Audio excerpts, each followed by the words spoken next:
Alex Cobb is starting to round into form, giving up just 2 earned runs in his last 17 innings of work. Tonight, Alex leads the Rays into Fenway Park, where the red-hot Mookie Betts and the Boston Red Sox await.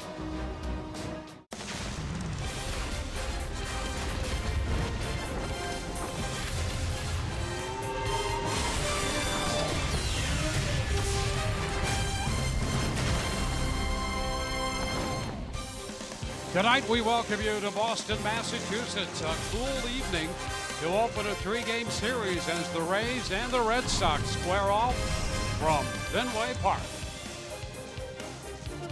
Hi again, everyone. Welcome to an evening of Rays baseball with Brian Anderson, Dwayne Stats. Great to have you aboard. We'll hear from Alex Cordery throughout the evening as well. Well, 5 games ago, Red Sox manager John Farrell shuffled the top part of his lineup, the first 4 hitters, with great results, and leading that charge is Mookie Betts. Alex Cobb will be charged with trying to put a damper on what they've done recently. Yeah, and when you go back to that reconfiguration, this team has scored over 8.5 runs a game with the different top of the lineup. 5 games, Mookie Betts into that leadoff spot, and look what he has done. The average, 455. He's 10 out of 22. The on-base percentage is 556, and he's been doing it with extra base hits. Look at that, 4 doubles, 3 home runs, including a big 3-run homer in yesterday's game right there. That was the difference in Boston picking up a win in Milwaukee before they come home. You know he's got a quick bat, one of the quickest bats in the game, can turn around anybody's fastball, and he is thriving in that leadoff spot. Now, Alex Cobb, on the other hand, his last 2 starts, fantastic. In fact, the most recent, he went 8 innings. You can see just 2 earned runs in 14 innings.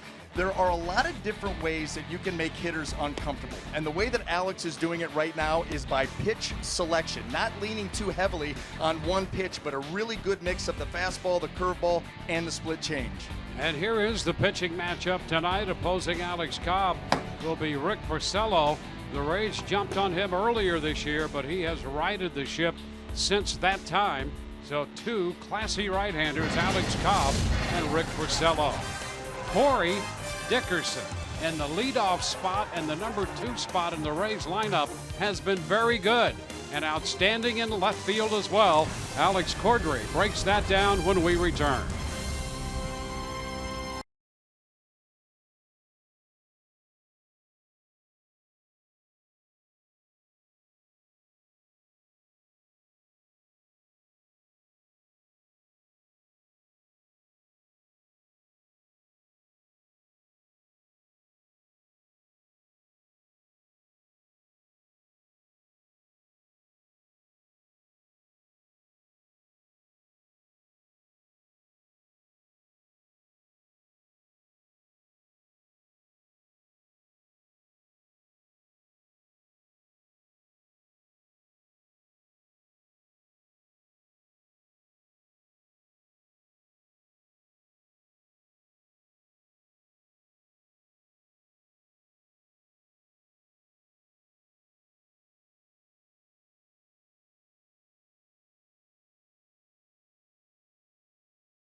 Fenway Park. Kevin Kiermaier's getting ready on this chilly Friday night as the Rays and Red Sox 3-game series starts tonight. Well, Corey Dickerson has been receiving tons of praise this season for his offense. His 15 multi-hit games are tied for the AL lead, but he's also been flashing the leather. How about this for the highlight reel? During last night's game, he robbed Eric Hosmer of a home run, reaching over the short fence and grinning from ear to ear. Well, he's back in left field tonight and looks to continue to make the most of it. His pitcher, Jake Odorizzi, loved what he saw, and he was so impressed by the tremendous catch that he was thrilled to talk about it post-game yesterday. Yeah, absolutely. I didn't think it was going that far, and kept watching it and watching Corey, and it looked like it was going to match up. But that corner's pretty tricky, but he navigated it pretty well and timed his little jump and brought it straight back over the wall. So he did a fantastic job right there. Like I said, I couldn't have asked for anything better. Tonight, the Rays open up a 6-game road trip. It's the second visit to Boston, and their second time they face right-hander Rick Porcello. On the mound for the Rays is Alex Cobb. Find out how things will play out all next on Fox Sports Sun.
Rays and the Red Sox to open the 3-game series here at Fenway.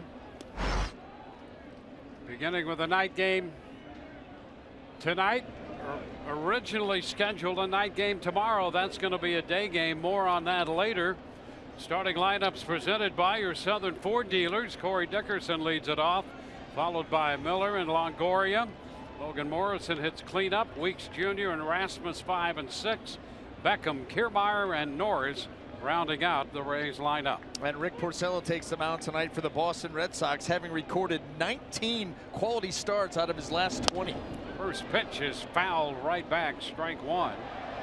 And you look at the top side of this Rays lineup in their matchups individually against Porcello, and there's a pretty good run of success, starting with Dickerson, who's 7 out of 22 against a very good pitcher.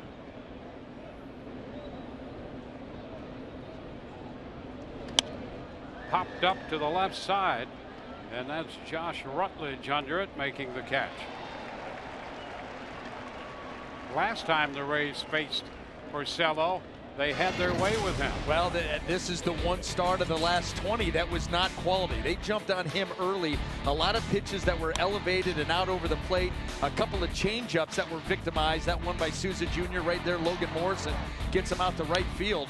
And it just was not his game. In fact, it broke some ridiculous stretch where he had gone at least, I think it was 6 innings. And they knocked him out. Could not even finish the 5th. Outside of that one start, he's been fantastic. Brad Miller takes a fastball for a strike. Brad starts the night hitting 195, but 4 career home runs and a .304 average for his career against Porcello. And you had better step into the batter's box ready to swing the bat, Dwayne, because Rick Porcello doesn't allow you to see that many pitches. He works from out in front, doesn't walk many guys, a strike thrower, so you had better be ready to go, kind of like Corey Dickerson was. Be ready to attack early.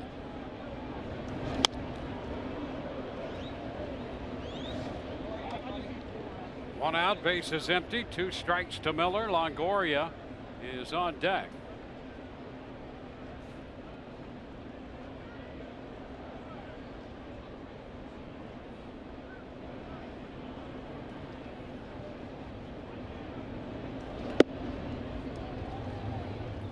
Ball, 2 strikes. Second series of the year for the Rays here at Fenway against Boston. That opening series the middle of April, that weekend of the 14th of April. 2-2 now.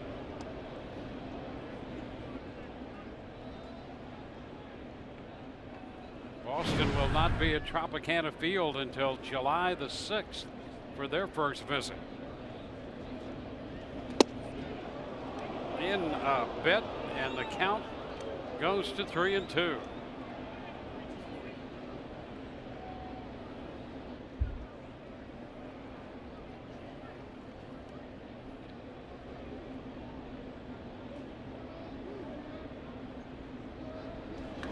That's a hot shot on a line caught by Moreland, the first baseman. Miller hit it hard, but right at Moreland. Let's take a look at the rest of the Boston Red Sox defense, brought to you by Golden Diamond Source. And in the outfield, left to right, we have Andrew Benintendi, Jackie Bradley Jr., and Mookie Betts. Across the infield, third to first, Josh Rutledge, Xander Bogaerts, Dustin Pedroia, of course, Mitch Moreland, and Sandy Leone will be manning the catching position. Now Longoria goes after the first pitch, lifts it deep to left, and that's going to be off the monster. Benintendi plays the carom, and it's a stand-up double for Evan Longoria.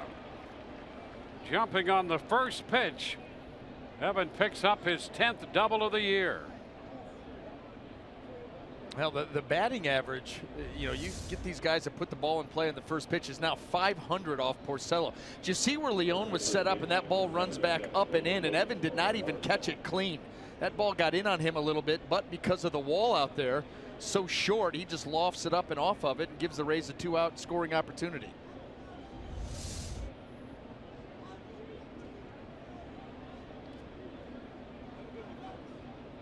That will give Logan Morrison a chance to put the Rays out in front. He's 10 of 24 in his career against Porcello. Fouls it, strike one.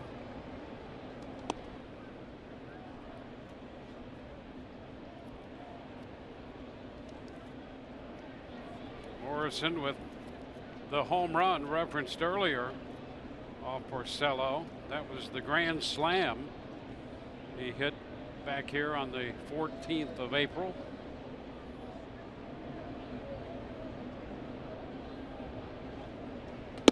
Upstairs, fastball, it's 1-1. Morrison hit a changeup out for that grand slam.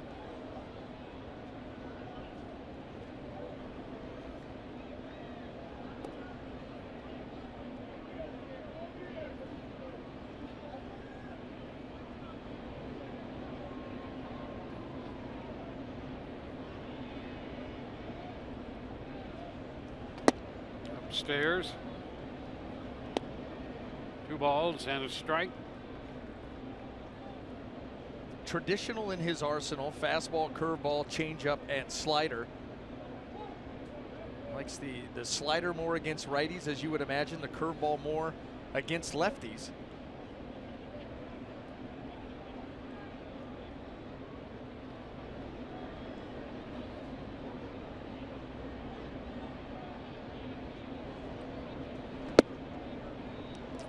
Count goes to 3-1. Yeah, he's rushing to the plate right now. The last 3 deliveries, that front side is getting headed towards home plate a little bit too early. The arm's not able to catch up, and that's why you've seen the fastballs up and out of the zone, and then the breaking ball. Watch him get forward right there, and the arm does not get out in front, and that breaking ball just stays flat and up and away. That's when you know you got to stay over that rubber just a hair longer to be able to reach out towards home plate. Throwing the pitches with his body and not his hand. Foul back. Fastball fouled out of play, and the count runs full on Morrison. Morrison leading the team in home runs, tied for 5th in the American League's home run derby with 9.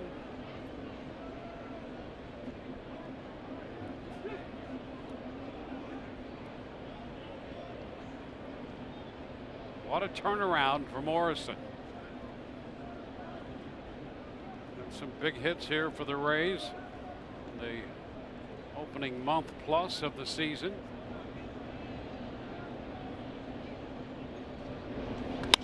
Ground ball back of first, picked up by Moreland on a nice play. The ball sharply hit, and the Rays will leave a man in scoring position. No score, middle of the first.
Bottom of the first, no score. Rays leaving Evan Longoria at second base.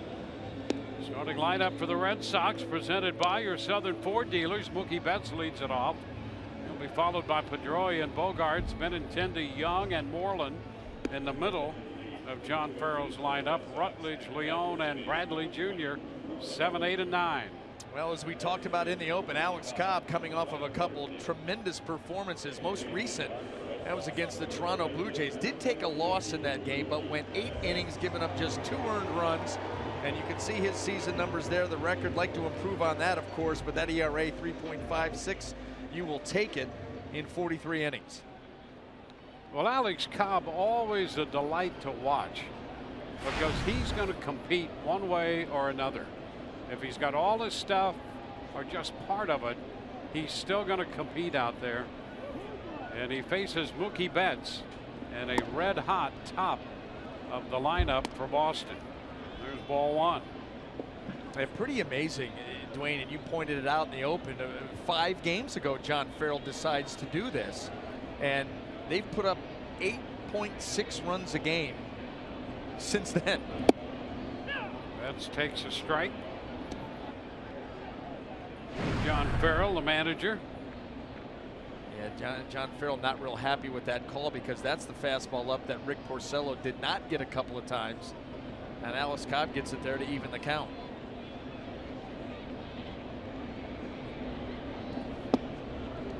Two and one. Rays start the night 3 under 500 at 17 and 20. 7 games back. The Red Sox are 2 games over, 18 and 16. They are 4.5 back. Kevin Cash and Jim Hickey looking on as Alex Cobb makes the 2-1 pitch. It's popped on the right side. It's Miller from second base, and Brad makes the catch. Let's take a look at the Rays defense, brought to you by Golden Diamond Source. And in the outfield left to right, we have Dickerson, Kiermaier, and Rasmus. And across that infield third to first, pretty familiar look. Longoria, Beckham, Miller, and Morrison. Derek Norris behind the plate.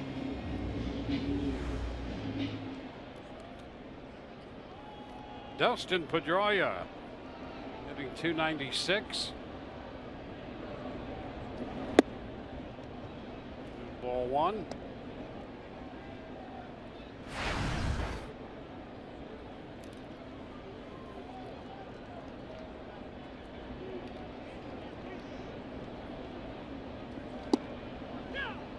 One and one.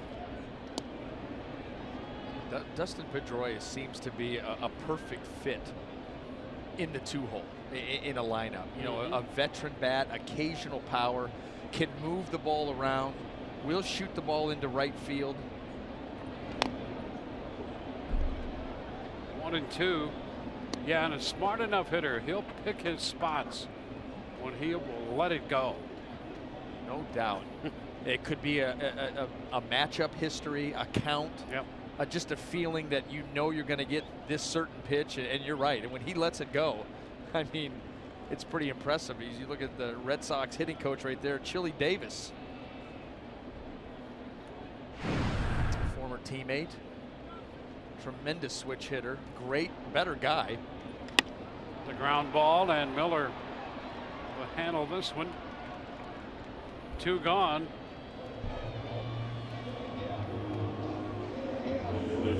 Two up, 2 down, bases empty for Xander Bogaerts. Cold Hard Facts brought to you by Clean Chris Coors Light. A 14-game hitting streak for Bogaerts. You talk about a lineup filled with good young hitters. This is it. And right now, he's hotter than all of them. Yeah, and you know what? He's leading this team in hitting. And what's interesting, most interesting, I think, about his line, he's hitting .342. Fantastic. He doesn't have a home run yet. He's got no home runs, just 9 driven in. It's been all base hits, doubles. Hard to believe you could be in the middle of May and Xander Bogaerts without a homer. 1 strike the count. Well, base is pretty too.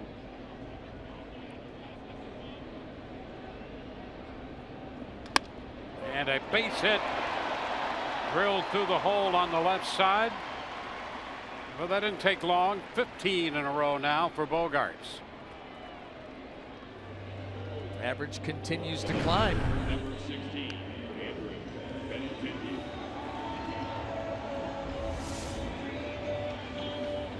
Pitch just stays right out over the middle of the plate. Bogaerts out and around it. Watch him get around this baseball. And he just hammers it into the hole. Evan Longoria, not a chance.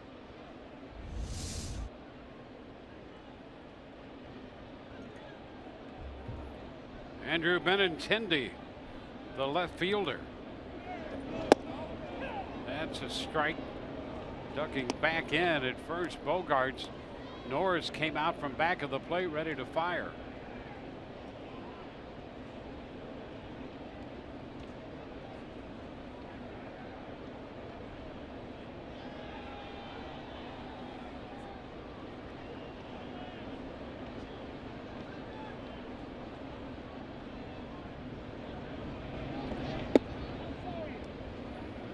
Outside.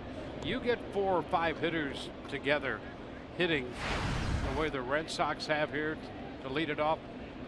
They develop a feel as if there's some kind of club. They really do. Yeah. They feed on each other. There's no doubt. There's no doubt, Dwayne, and it all goes back to when he flipped all those guys around. Hot shot left side. Longoria is going to have to go to first now, and he gets the speedy Benintendi. Well, they had Longoria shaded toward the hole at short to make that play. No score through 1.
Second inning here at Fenway Park.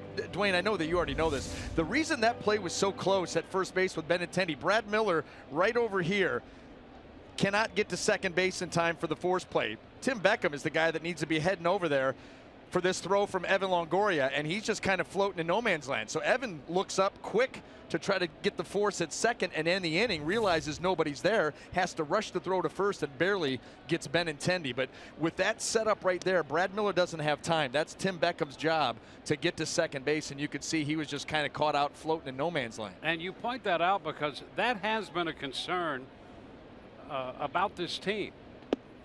Ricky Weeks Jr. takes that pitch, breaking in for a strike. It's 1-1. You know, and we've talked about it on the last homestand. Overall, the number of runs saved. At one point, we haven't checked it in a couple days, but at one point the Rays led the league in runs saved. And so you think, wow, things are really going well defensively for this team. They're the best in baseball. But then you look at it another way, and you look at defensive giveaways where you don't get the out, you don't make the force play, you don't make the double play, and when you tabulate that, they lead the league in that department in defensive giveaways. Well, that's not going to help your pitching, number one, at all. It's going to require that your pitchers get more than 3 outs an inning. Your starters aren't going to get to go as long. Your bullpen is going to be taxed by that. And that's part of the issue for this club. There are lots of things I think to like about this team going forward, but that's one thing they're going to need to address. There's a shot toward the gap into left center field. Couple of hops picked up by Bradley Jr. Weeks headed into second, and the throw high, backed up by Moreland. And Weeks is in at second with a double.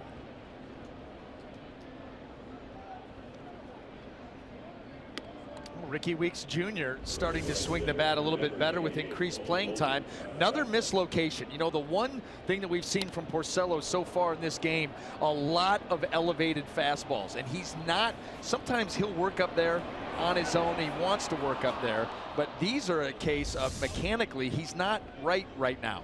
And so these balls are sailing up into the zone when he's actually trying to get them down. And, you know, you hope that the Rays early on can jump on that before he makes the adjustment.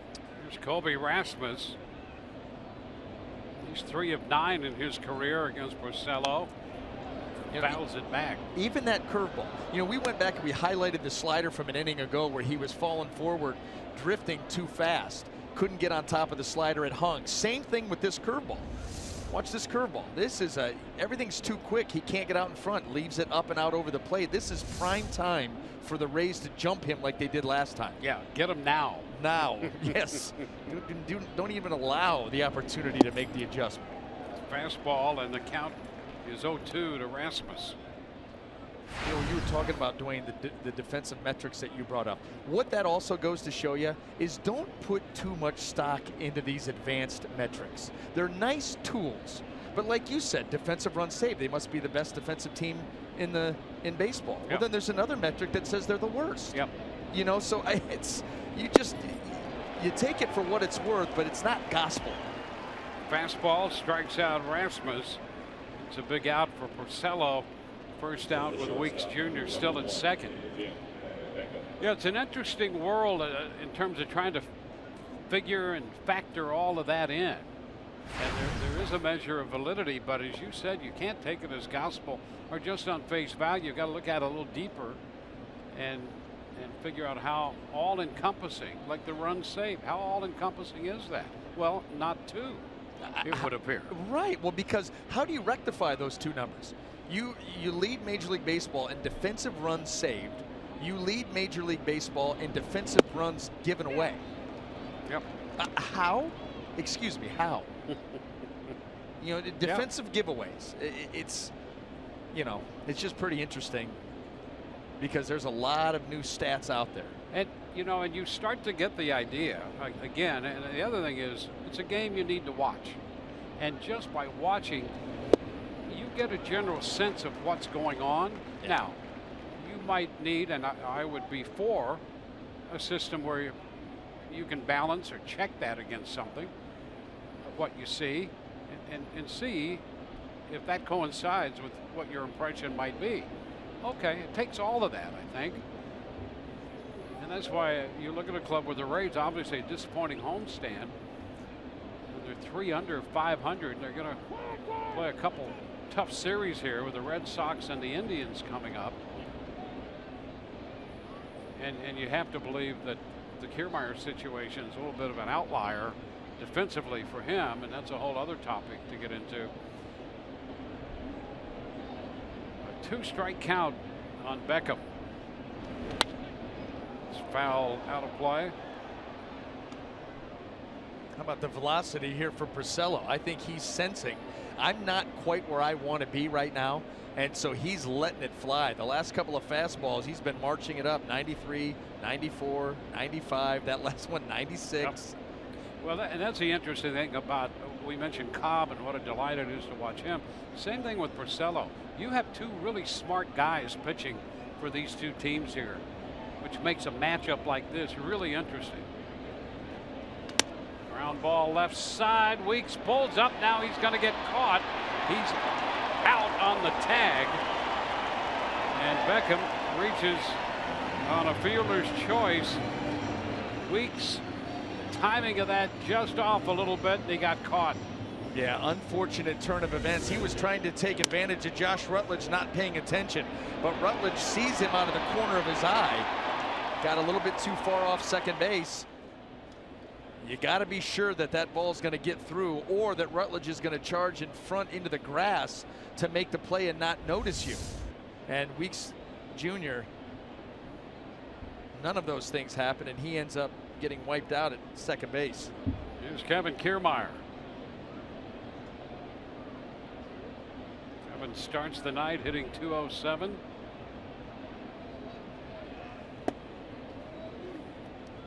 It's too low, a ball, no strikes. Kevin 7 out of 33 against Porcello in his career.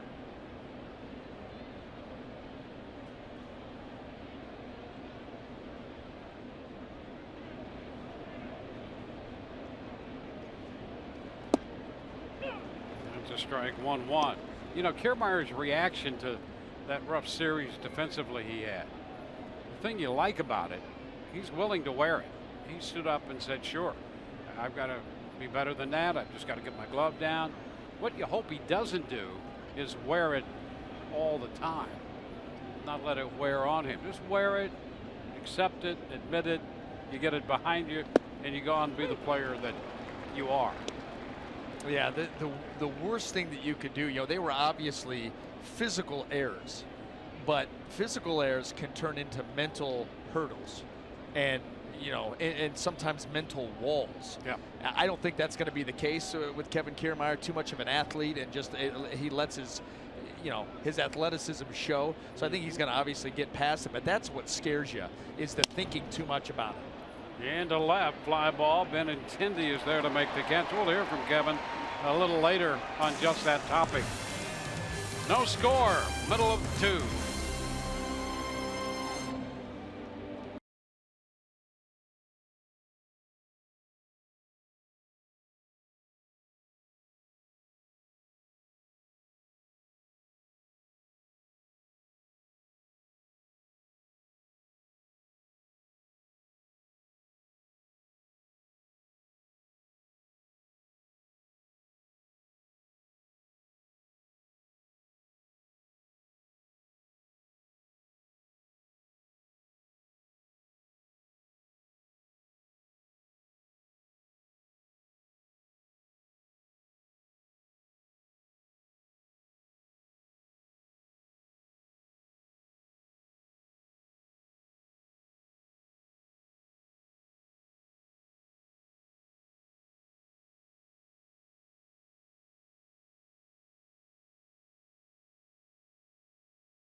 Last 4 days was unlike anything I've ever experienced, and you know that's what happens when you take your eye off the ball. Just really bad job on my part, and you know, like I said, the one the other night, just couldn't believe it happened, and to do it again today was truly unbelievable. And you know, it's just like I said, I'm owning up to it. You know, got to get your glove on the ground, and something I didn't do, and you know, rushing a little bit and still trying to make a play, but at the same time, you know, that can't happen. The first pitch to Chris Young is a strike. Well, that pretty much sums it up, and he was a stand-up guy in the aftermath of all that, and then all that proves is that we're all human. Yeah, and that's like a life lesson.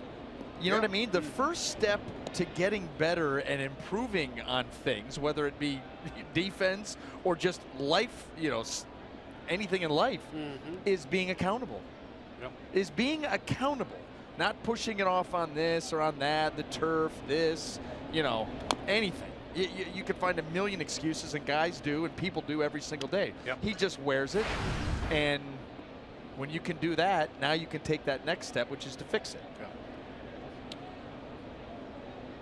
Well, all of, not to get too involved in this, but you know, when you think about, you have a youngster in any youth sport, one of the great attributes of having them participate in that sport is knowing that they're going to fail and how they come back and how do they handle that failure. You do it just like Kevin Kiermaier did there. And you hope that that's the lesson that everyone would take out of that. You just be a stand-up person, take it and go on and be as good as you're going to be. Adversity. Dealing with adversity. You know, the thing that's wonderful about sports is it teaches kids, you know, as they're growing up to have to deal with adversity, to deal with slumps, to deal with success, to handle success properly. Yep. You know, all of the above important, you know, life lessons, if you will. But you're absolutely right. I mean, it's refreshing to see someone just come out and say, hey, listen, I need to be better. And that's it. Strike 3 call to Young. First strikeout for Cobb.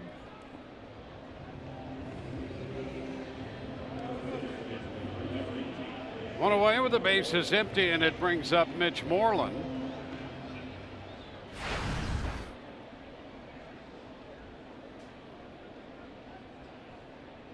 The one thing that I don't like is hanging around the kids' games when they get drummed 10-1, and as if they come off the field, every parent is telling them how awesome they were that night. Yeah, no, Johnny wasn't awesome. Okay, he didn't get out of the first. I mean, he's gonna have to deal with that, but don't tell him he was awesome. Yeah, because he showed up. But I guess, you know, at the end of the year when everybody gets that trophy, that's it's an awesome trophy. Ice cream and trophies. Yeah, for everyone. I remember I told my son that. I'm like, you know, there was a time, and there will become a time in your life where you get this trophy for finishing first, okay? You guys were 7th out of 7 teams. You still got a trophy. Nothing to be that, you know, happy about. Yeah. There'll come a time where you don't get this for finishing last. Yeah, gotcha. A lot of value in that. More, maybe more, and then we'll stop. But why? Why? This day had been brewing since media dining, and you came in there with your hair on fire. There's the strike. It's 2-1. More value in not getting a trophy than getting a trophy in youth sports. More value. Work harder. You know what I mean? I want that. Yeah. I aspire to that. What do I have to do to get that? Yes, it's absolutely right.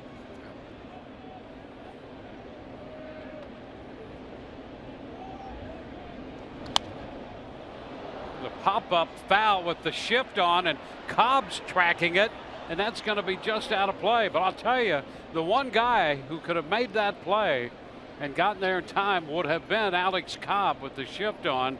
Norris doing everything he could with all that catching equipment to get over there, and Longoria trying to get there as well from where he was positioned. And the ball's just out of play. Here's what you're talking about, Dwayne, and he realizes it too. You see him take a quick peek to see where Longoria, how far he was back in the shift, and then pick it up. Got all the way to the fence as far as he could, and he absolutely would have made that play if it would have been in play.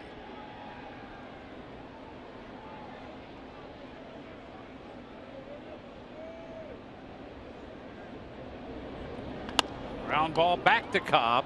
Well, he's going to get him anyway. He gets the assist there on the comebacker. 2 up and 2 down.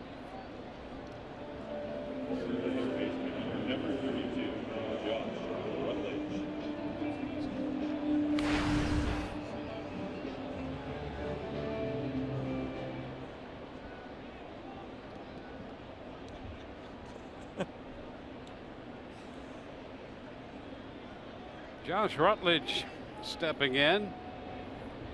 Rutledge hitting .286. Which is a strike.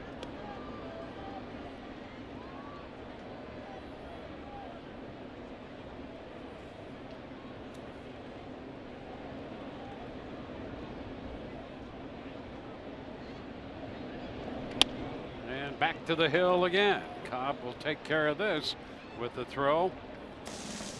3 up, 3 down. We go to the 3rd. No score.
Well, we caught up with Rays right fielder Steven Souza Jr. before tonight's game. He hasn't played since he had to leave Monday's game because of his right thumb, but he says that thumb is feeling much better. He expects to be back in the lineup as early as tomorrow's game or possibly Sunday, and manager Kevin Cash says Souza could even be available off the bench tonight. Guys.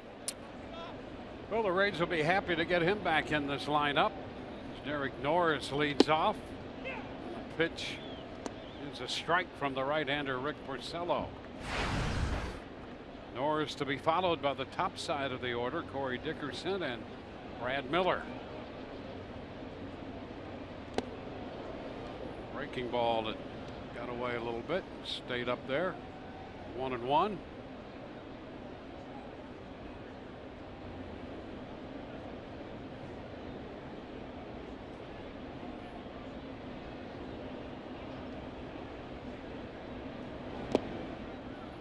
This one missing down. 2-1.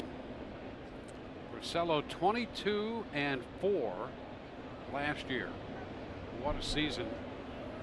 33 starts.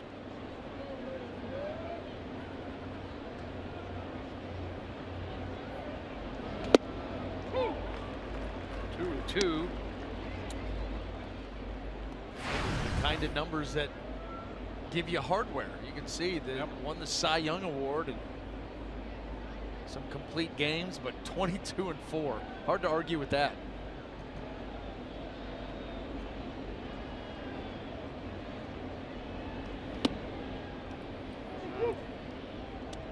Full count now. That pitch upstairs. 3-2. Yeah, he's still not quite locked in mechanically. You know, one pitch looks good. You know, even the second strike was a fastball that could have been a ball. The curveball that wrapped around Derek Norris. Having a hard time. Foul right back. You know, this is what the good pitchers do. They don't have their, it's not that he doesn't have his best stuff. It's that mechanically he's just a hair off right now and hasn't really clicked it in. And so he still continues to try to, you know, buy some time. Different mixes. Started Derek Norris out with 3 straight curveballs, trying to find something to work until everything falls into place. Chopper deep third. Rutledge with a long throw, not in time. Norris has himself an infield hit. And what was Josh Rutledge? Was he just assuming that Derek Norris as a catcher can't run?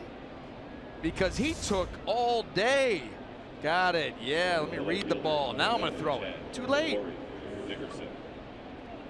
Well, hope the Rays can take full advantage. They put the leadoff man on.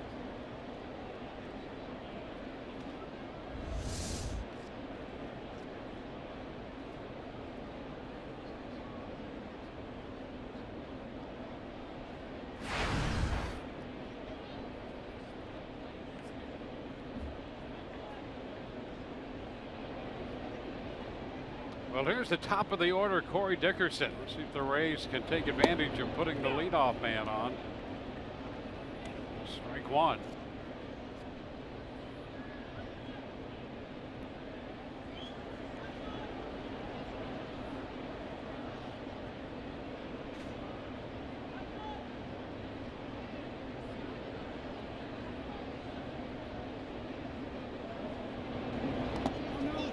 Nice scoop by Leon. The pitch down and in, the breaking ball, and it's 1-1. You know how you see that thing down and in was not a competitive pitch, but Sandy Leon nifty coming out of there with that scoop. See that breaking ball, then taking that hop back toward him, and he was positioned that way.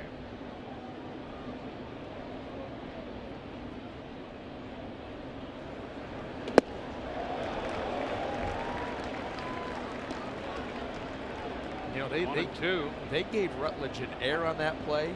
I see that they just did. They posted an error. How often have you ever seen a ball fielded cleanly, thrown to first, the guy beats it out, and it's an error? Yep. That tells you that, you know, you look at and you watch it and you say you just took way too much time. I don't know if he just assumed catcher or whatever it was, but that play earned him an error. That's a rare error. Foul out of play. We'll take another look at this, and you're right on point there. A lot of time right here. And Norris is just hightailing it down the line. He feels that ground ball, then all of a sudden looks to make sure that Rob Manfred is the name that's been stamped on it, and then he throws it over to first base. And then, like I said, a cleanly fielded ball, a good throw, and you still get an error. That tells you how much time he took. And they moved him over to the right side now with the shift on. And the ground ball. Out at second, Bogart's throw to first. They get the double play started by Pedroia. Now that's something that Rick Porcello can still do. Get the ground ball, and this looks very traditional 4-6-3 double play. You know, for Porcello, strikeout rate up this year, ground ball rate the lowest of his career, but he can still go get it when he needs it. Yeah. His career ground ball rate's 50%. Yeah. And he's under 40 for the year. And you know why? I think there's a direct correlation in the strikeout rate being up. Because one thing that Porcello is doing more of, we've seen it tonight, not on purpose, but what he's been doing more of this season is elevating the fastball. Ground ball to second. Miller is out of there. So the Rays do not score in the third. 0-0, Rays and the Red Sox.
Sun brought to you by your local Ford dealer.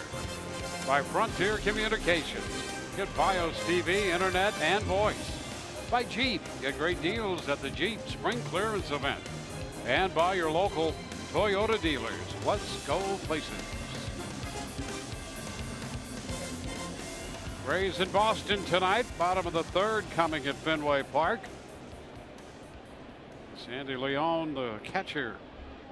The number 8 hitter leads off against Alex Cobb, then Jackie Bradley Jr. and Mookie Betts.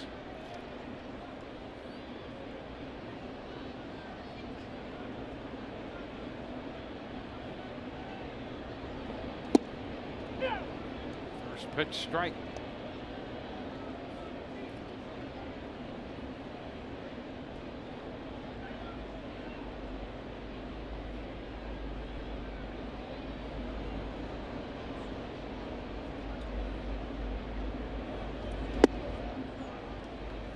Bit 1-1. Alex Cobb asking Corey Blazer from Globo Gym if that ball was up.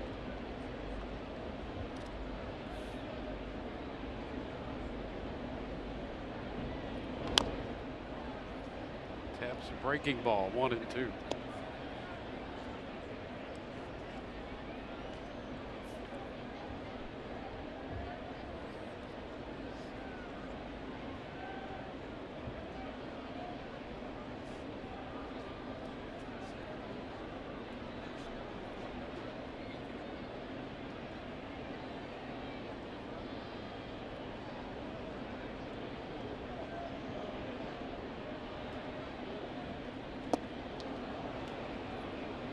Takes care of Leone. Second strikeout for Cobb. Isn't it fun and refreshing to watch pitchers? Watch guys pitch. I mean, Porcello trying to get locked in, and he's doing everything he can. And Alex Cobb, the way that he's mixing all of his pitches, fastballs in, fastballs away, the curveball, the changeup.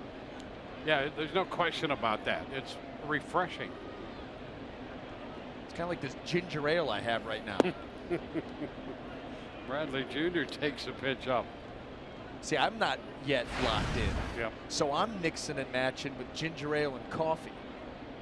Sweet combo. Yeah, gotcha. Yeah, I won't talk directly at you. 2-0.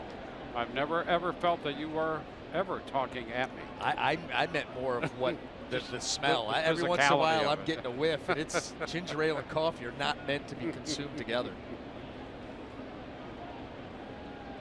Pushing the frontiers again.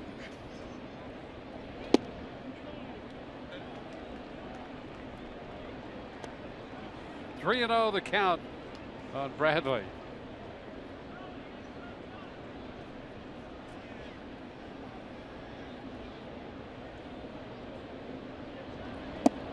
That's a strike. Point you make about these two pitchers is absolutely right. And it's one of the great things about the game. You go through every decade or so a different era of the game. The ground ball picked up by Beckham. So Bradley is out of the shift 6-3. And this really is a little bit of a throwback to the more conventional game that I think a lot of people really appreciate. And you know, the Rays, we've said earlier this year, the Rays games, 40% of what's going on are strikeouts, walks, and home runs. 40%. Awesome. It's a lot of fun. You know, here you go. This is pretty good right here, I think. You know? Yeah, I mean, tongue firmly planted in Exactly. cheek. Yeah. It's a strike. 0-1.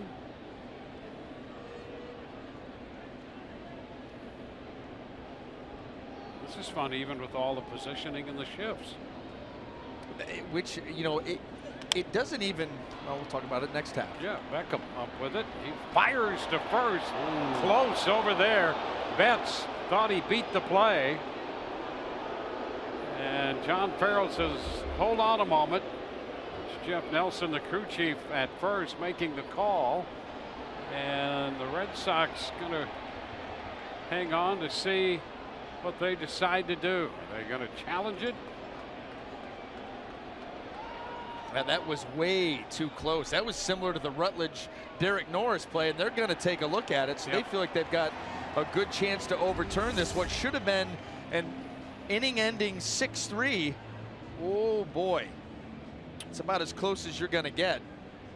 Interior of the gloves, what we're looking for, Dwayne. Interior of the glove. Hasn't not yet hit the interior of the glove. I don't know. Is there enough to overturn that? Yeah, see, that's one of those situations where the call goes the way of the Rays. And in my opinion, this has stands written all over it, which means it'll come back, you know, confirmed.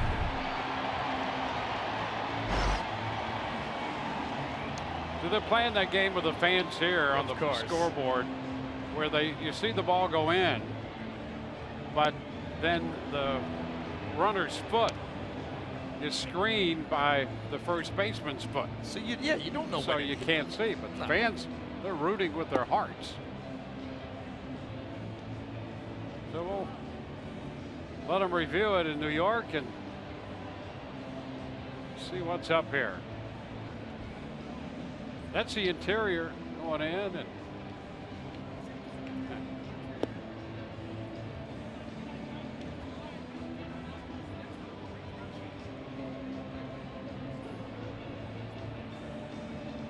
so 2 outs, base is empty, and then this play.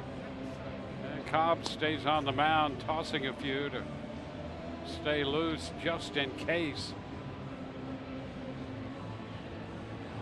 And he is out at first base. Out at first. So it stands. And we'll go to the fourth, no score.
The Rays with a couple hits in this game. Boston has one. Superheroes versus villains Sunday, May 21st at Tropicana Field. More on that in a moment. It's a strike to Longoria. Kids 14 and under receive the Super Rays comic book presented by the Tampa Bay Times while supplies last. Visit RaysBaseball.com. Longoria, high pop foul, back and out of play.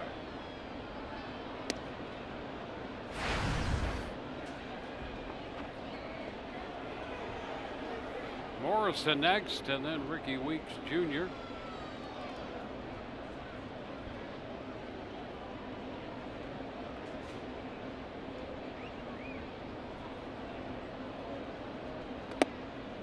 Upstairs, 1-2.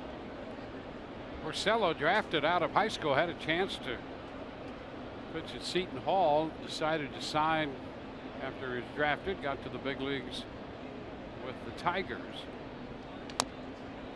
Foul ball holds the count at 1-2.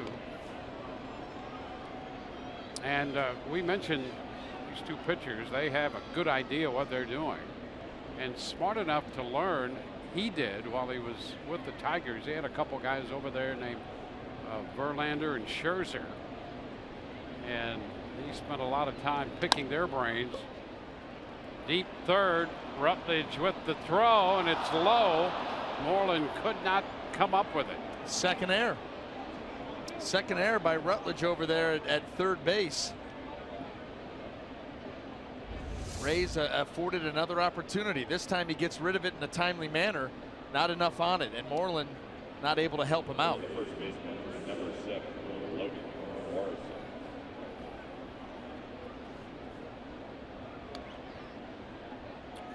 So this will be an error. They have now changed the one by Norris into a hit.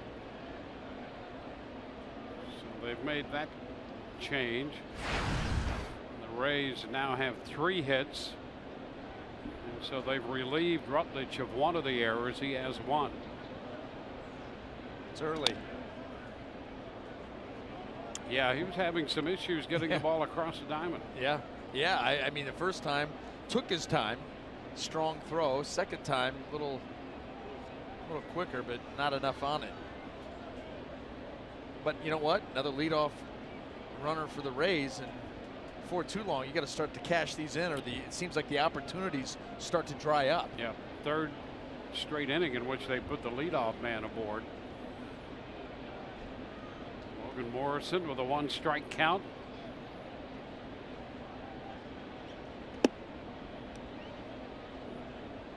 One. Well, 9 home runs for Logan Morrison. Our Toyota inside look. Aaron Judge 10 against righties, and all of Logan's home runs against right-handed pitching. Joey Gallo, a long time the Texas Rangers felt he could be that kind of power hitter. Contact was an issue with him. Well, he's making contact now. Yeah. Same with Chris Davis. Chris with a K. I like those names like that. They have that, you can go C or K. Yeah. I like the K first name. You prefer the K? I do. I kind of like the C. Yeah, well, understood completely. Two friends can disagree and congratulate each other on that. Even if it's the same name. That's right. Yeah. A 1-2 count.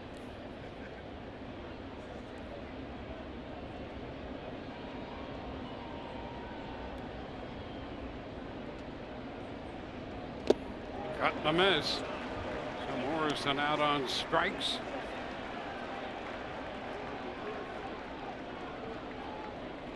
Second strikeout for Porcello.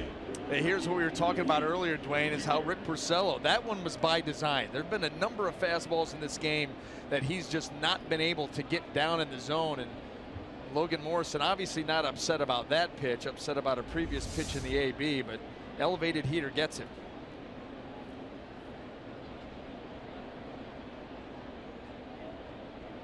Ricky Weeks up here.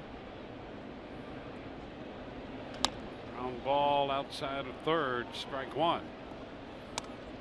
Ricky Weeks Jr. doubled in the second inning and then was caught and tagged out by Rutledge on a ground ball hit by Beckham.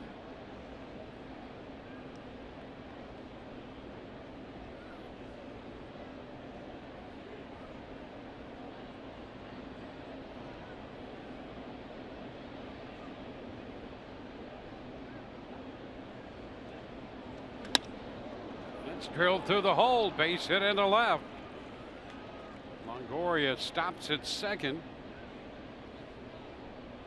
Weeks 2 for 2. You know what got him started, Dwayne, the other day was a base hit to right field. Followed that up with a home run, and then now he's just been able to turn, find some outfield grass, put something together here for the Rays. Specifically in this inning. Now first and second, one out. Colby Rasmus, who's been swinging the bat well. Struck out his first time. 3 home runs already for Rasmus since being activated. One of those a grand slam.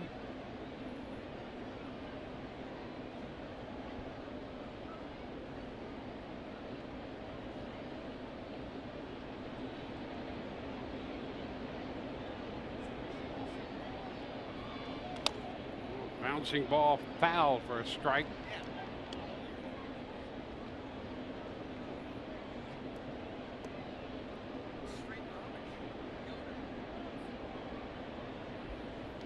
There's Evan Longoria, second base. Ricky Weeks Jr. on first.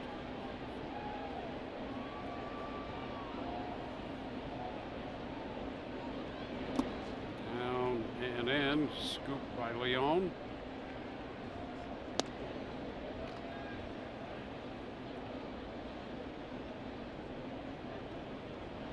Leon's had a little nail work done, by the way. Take a look at the catcher. Oh, fluorescent. You know what? Look how dark it gets down in there. And you got to be able to 2-1. See what you're going to throw.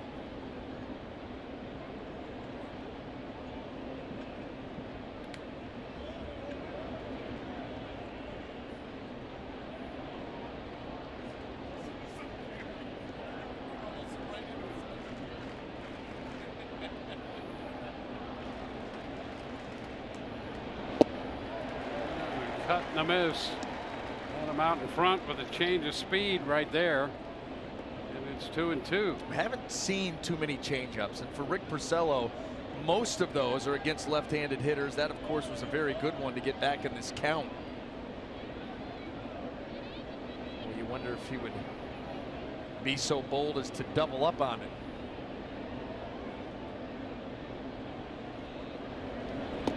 This one gets away from Leon. Pitch down. And the Rays now will have 2 men in scoring position. Longoria advances to third. Weeks Jr. trails into second. I don't know if that was a cross-up, but you can see right there Leon expecting a pitch down and in. And Porcello goes with the changeup.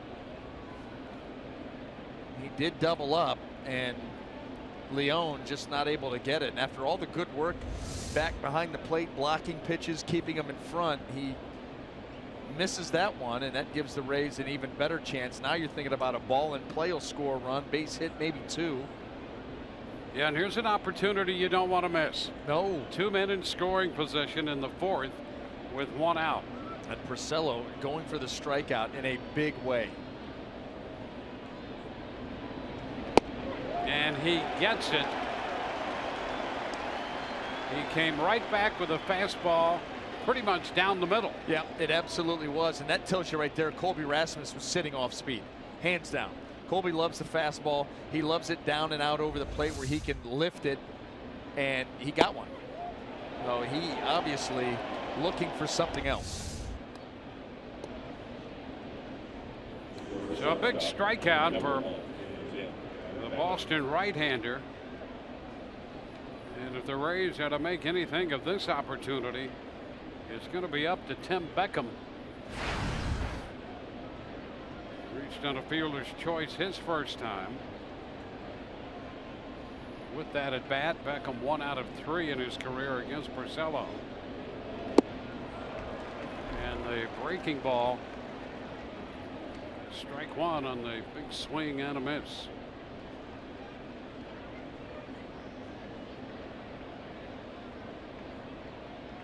Rays have had runners in every inning, men in scoring position in 3 of the first 4. They have yet to score.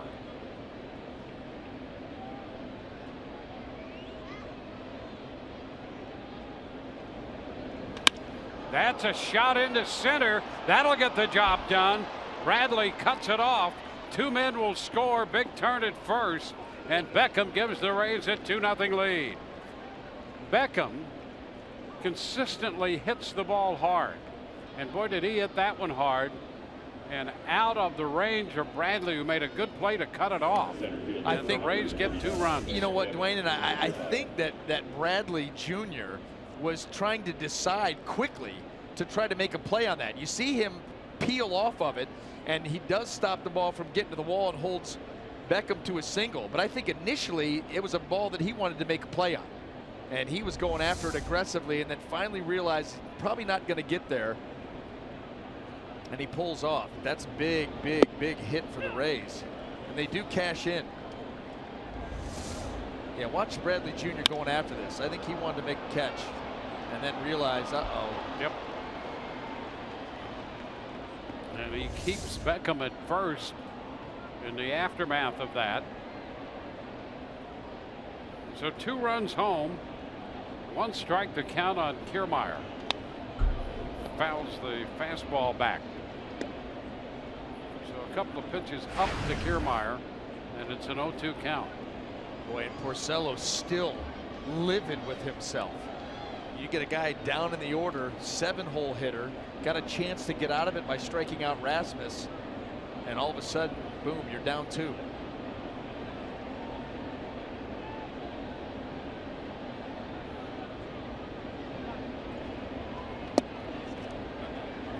A ball, 2 strikes.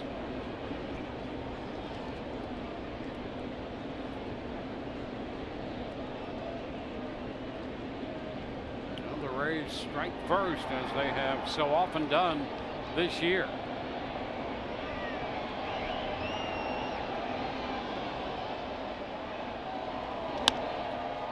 Pop toward left. Benintendi Now waiting makes the catch. Rays take advantage of the opportunity to score 2 and lead 2-0 mid-4.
Brought to you by your Southern Chevy dealers.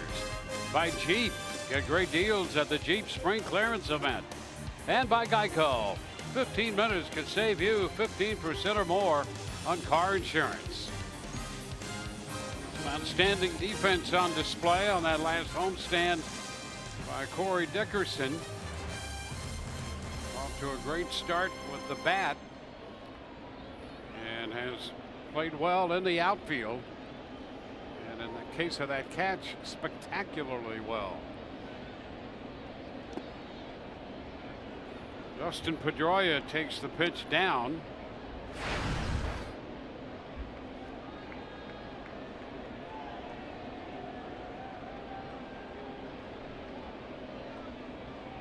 Pedroia, Bogarts, and Benintendi coming up for Boston.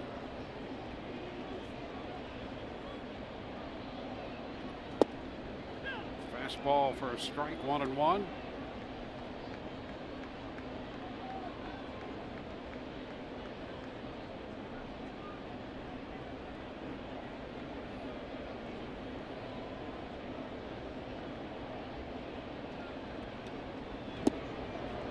And that's a strike.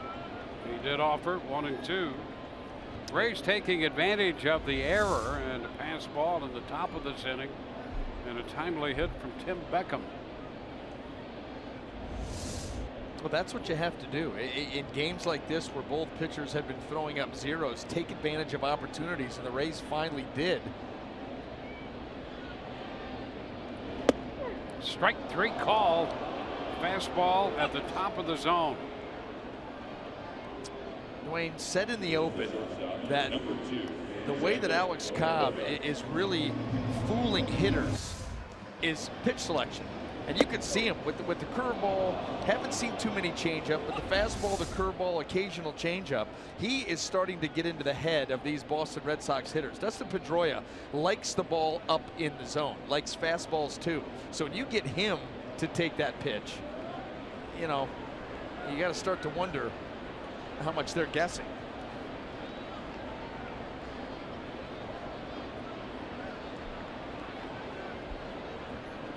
Xander Bogaerts takes a pitch up there out of the zone, ball 1.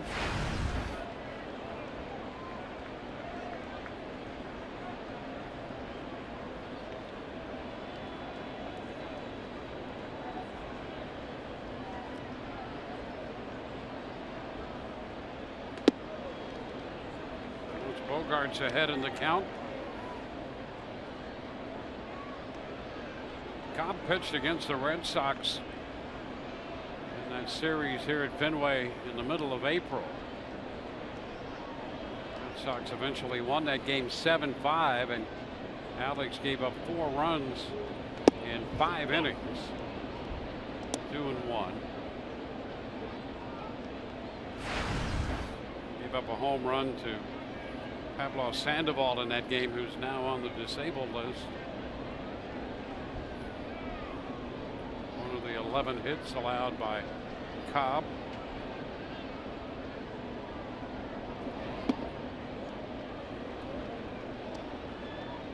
Three and one. Coming back from Tommy John surgery has not been seamless, but you don't really expect it to be. But it has been competitive, to be sure. Yes. Yeah, and you know, that's the makeup. Yeah, it's the makeup of Alex Cobb. He is a true competitor, and while things haven't always been smooth, you know, coming out of the Tommy John, the split changeup, he still doesn't feel like that's his, you know, maybe his best pitch. Right now it's third in line, but he continues to find ways around that. I mean, look at the Fox tracks. Move the ball all over the place. Different speeds, different locations. Tapper foul. The count holds a full count on Bogaerts. Here's the amazing thing about this guy, Bogaerts. He's hitting .344 with 2 strikes in the count. And then team that up with what Mookie Betts does. Mookie Betts has only struck out, you know, 10 times on the season, so he does great work with 2 strikes. This team, they are tough to put away. You know, they have the fewest strikeouts in Major League Baseball, and a big reason why is their work with 2 strikes.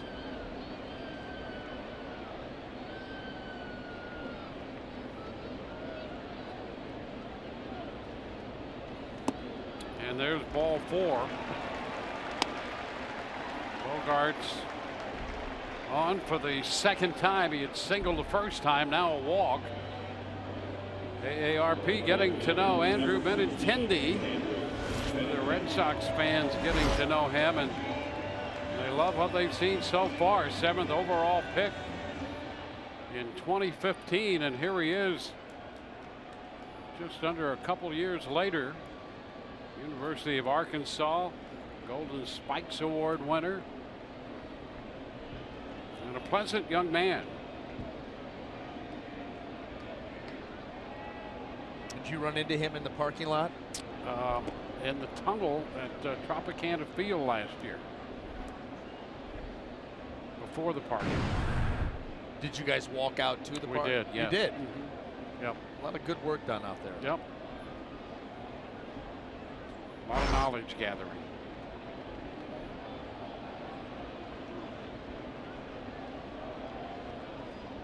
One on, one out. Takes the pitch inside. 1-0.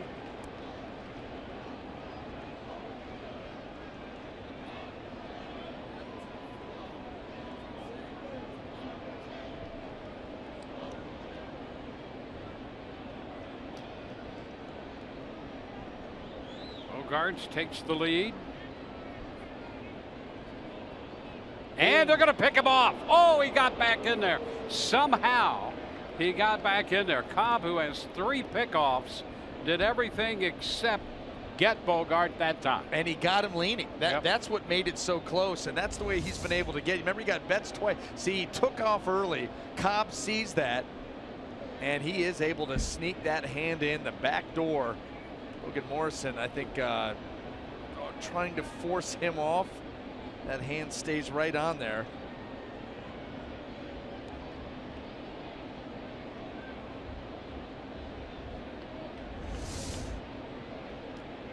A 1-0 count on Benintendi. Bogaerts with the lead.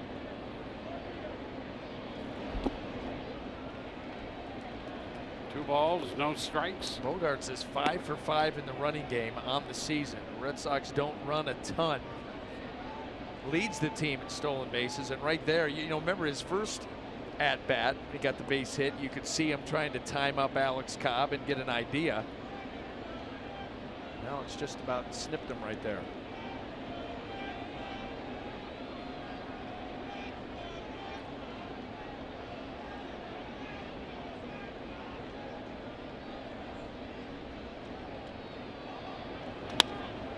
foul outside of first.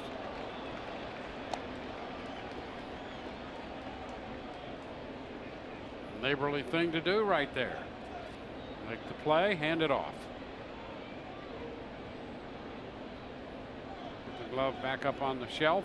Yeah, and all that tells you two things. Number one, he must make the play an awful lot. And number two, how could you not with that glove? What in the world was that? That is non-regulation. Want to measure it? Yeah, there's nothing legal about that piece of leather.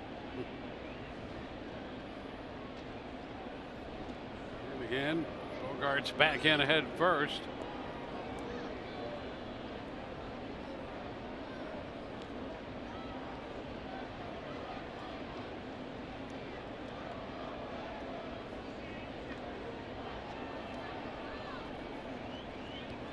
Not often a right-hander leads the way in pickoffs. Strike at the knees. And it's 2-2 to Benintendi, just 22 years old. And John Farrell not happy over a couple of these calls. Well, you know, he was chirping about the one that was up above the zone. You could understand that one. That one right there, right across the kneecaps. That's a good pitch. Cut in the miss. Benintendi out on strikes. So the breaking ball takes care of Benintendi. Smart, Dwayne. Smart. You know, you just had a contested fastball down in the zone. The manager's yelling out. Benintendi's not real happy with it. You can see him eyeballing Corey Blazer right there. Whether or not he said anything to him, you don't know. So follow that up with a curveball. Start it in the same spot, get him to commit, and it breaks out of the zone and into the dirt. Again, that goes back to what we're talking about, watching two guys pitch. Think and pitch. Not just try to outstuff you. Think and pitch. Here's Chris Young.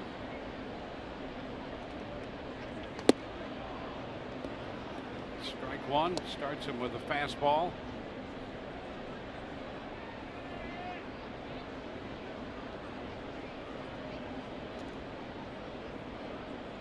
Young, the designated hitter in the Boston lineup.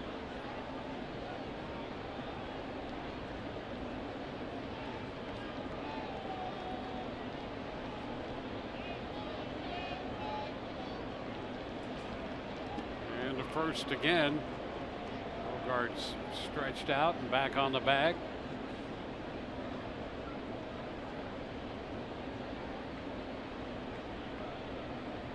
Boston had a 2-out base hit from Bogarts in the first. 1-out walk from Bogarts in the fourth. He's at first with 2 outs.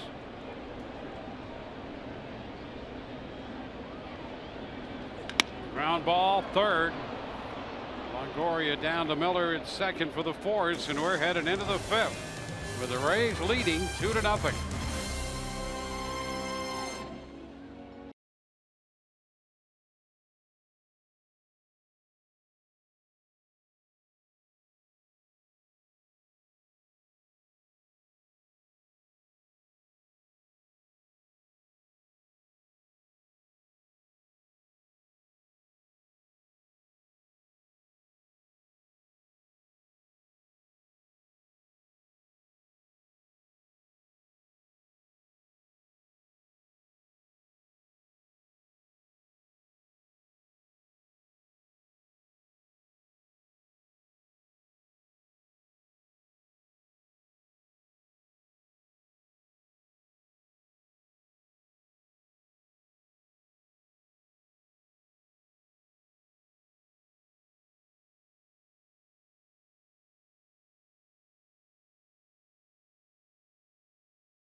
every day at Tropicana Field is paradise when the Rays are playing.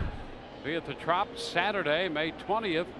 Watch the Rays take on the Yankees and then take a piece of paradise home when the first 15,000 fans get a Hawaiian shirt presented by Tradewinds Island Resorts. Visit RaysBaseball.com.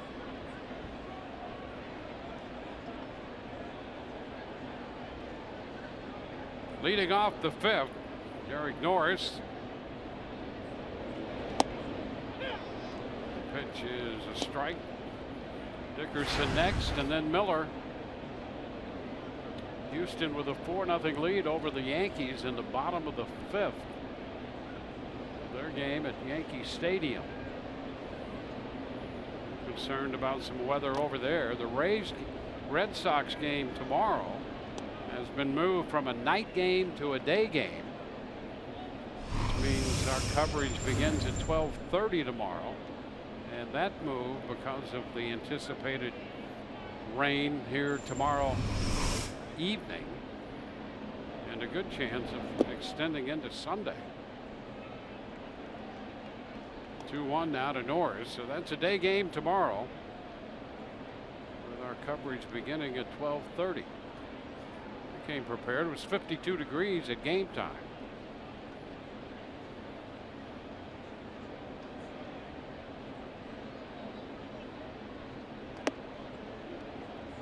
Norris turning away from that pitch in. 3-1. Be nice to get another leadoff base runner. Get Rick Porcello right back into the stretch where seemingly he's worked the entire game.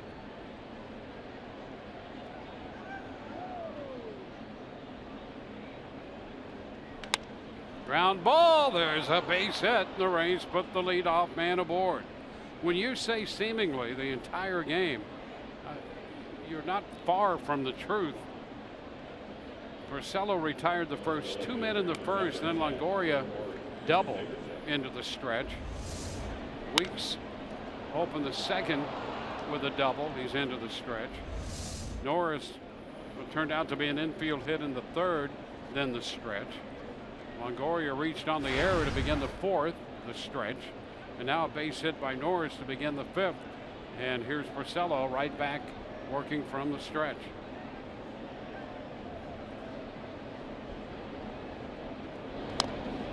Dickerson fouls it. Corey grounded into a 4-6-3 double play in the third. Hopped to third his first time up.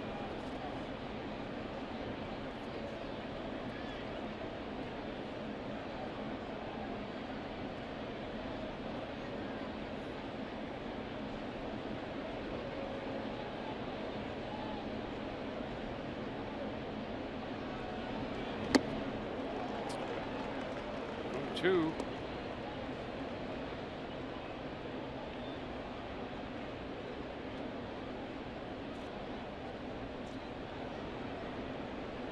Dickerson came into the game 7 of 22 against Porcello with a home run.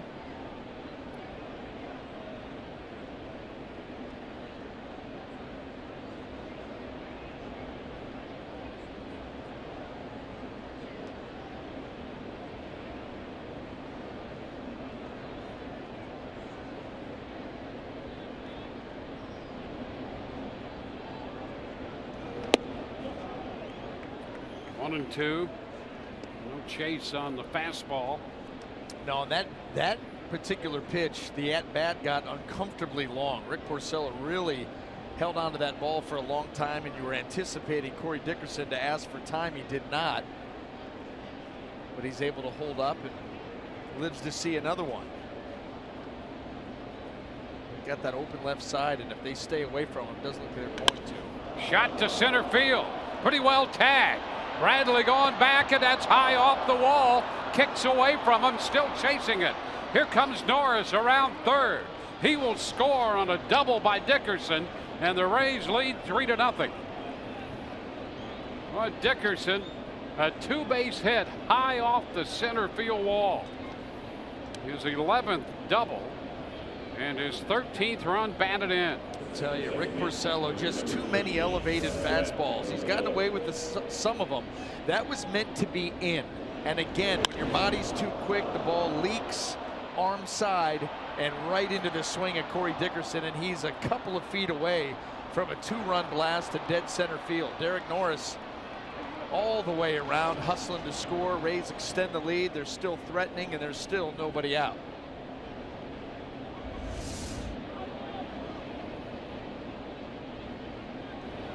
It's down and in to Brad Miller. 1 ball, no strikes.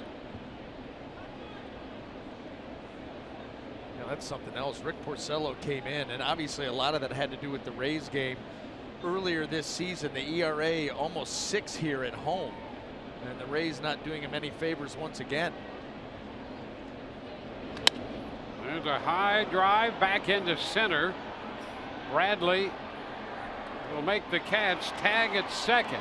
Dickerson heads to third and arrives ahead of the throw. So he's at third now with 1 out. Well, as we know, there can be, as cozy as this park because of the monster can be, you get it out into center field, there's a lot of ground to cover.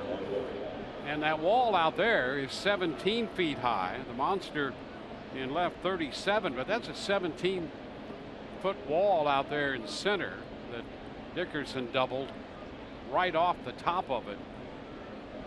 Yeah, and it's angled. You know, you saw right over Jackie Bradley Jr.'s, right shoulder, 379 on one end, all the way out to 420, where it gets angled out by the bullpens. Well, Longoria trying to get the additional run home, fouls the pitch, strike 1. And that's why that deep fly ball by Brad Miller, so important to get that runner over to third. Less than 2. You see the 420 and the bullpens. Infield in for the Red Sox. High shot deep to left. That'll get him in and then some. Out of here. He hit it out of the ballpark. Evan Longoria connects, hitting his 5th home run. And the fans waving that one goodbye right out over the monster and the monster seats into the Boston night. 2-run blast, and the Rays have a big inning. 3 runs home, and the Rays lead 5-0.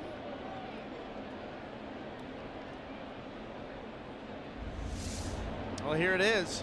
Rick Porcello again leaves that ball up and out over, and the Rays at this point feasting on it, understanding that he's not been able to get it into place mechanically, and he's leaving a lot of fastballs out, over, and up, and not by design. This is another one of those examples. He wants the ground ball or a jam shot. It's under somebody's car. You hope. Well, Logan Morrison with a 1-0 count.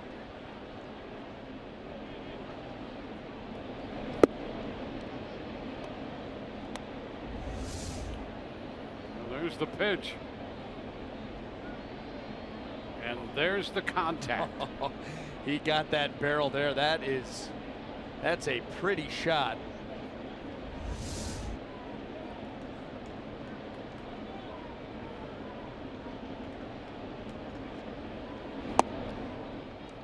You ever find yourself, Dwayne, asking how the Rays struggle so much in the AL Central with the Kansas City Royals having a down year, and then they come play Boston, New York all the time, all the time. It drives you mad. It's like they play to the level of their competition.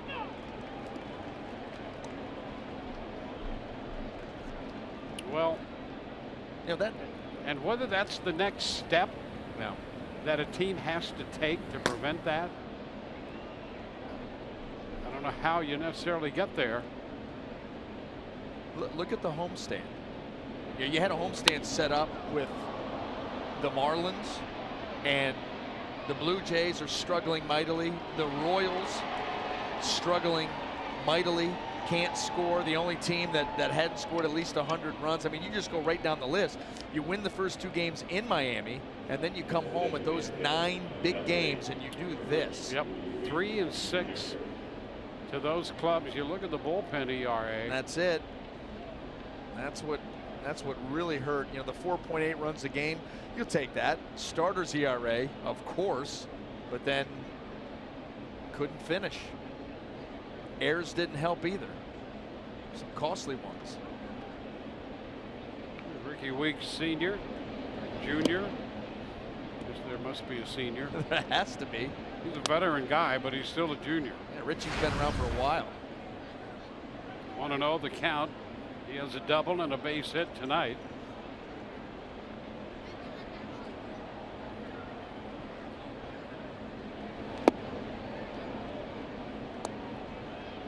Two balls, no strikes.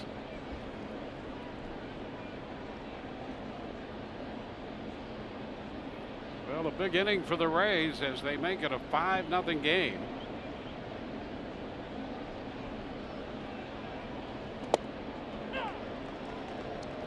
2-1.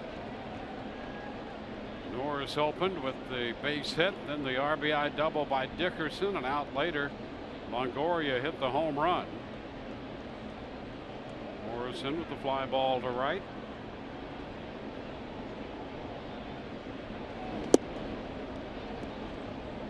Three balls and a strike.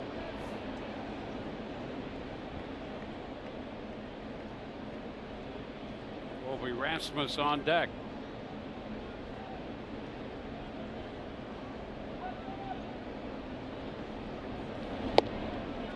Young's going to go full to Weeks.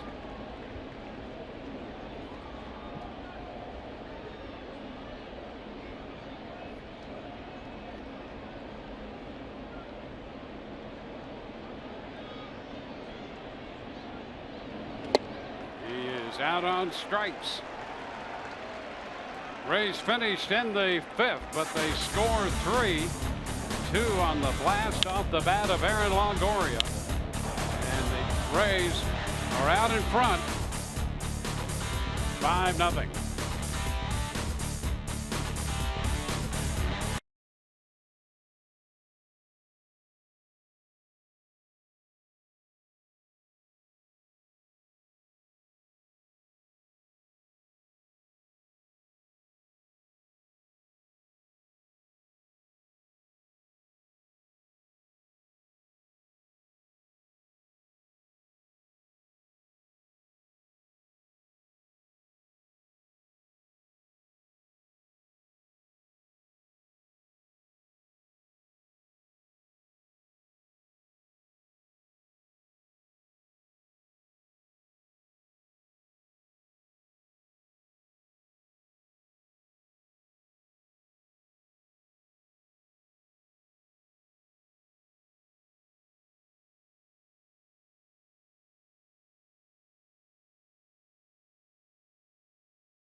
Home run in the top half of the inning, scoring 2 of the 3 runs in that frame to give Alex Cobb and the Rays a 5-0 lead.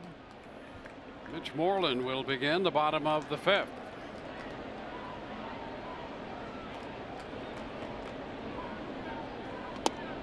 This is a strike. Moreland, then Rutledge and Leone.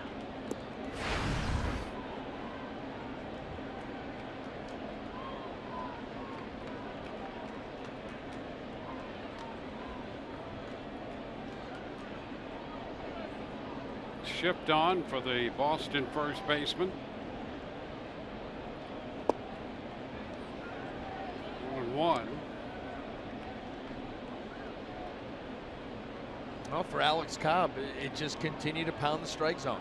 You know, he's got a great thing going here tonight as far as his mix of pitches, and we've seen that from some of the takes of the Red Sox hitters, some of the swings of the hitters. So he's definitely in their head a little bit. It's a ball, 2 strikes. Well, that's what he does.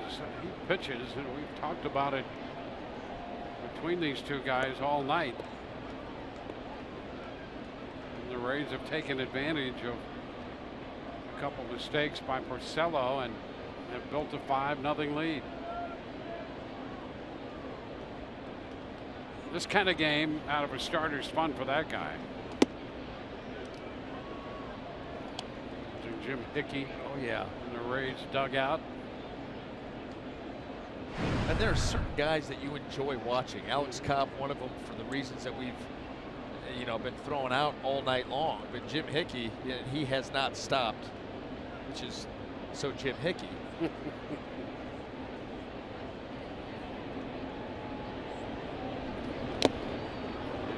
Foul ball, stays alive. Alex not very happy with that rattle in and out. Thought he had strike 3. Watch Alex's reaction. Got him.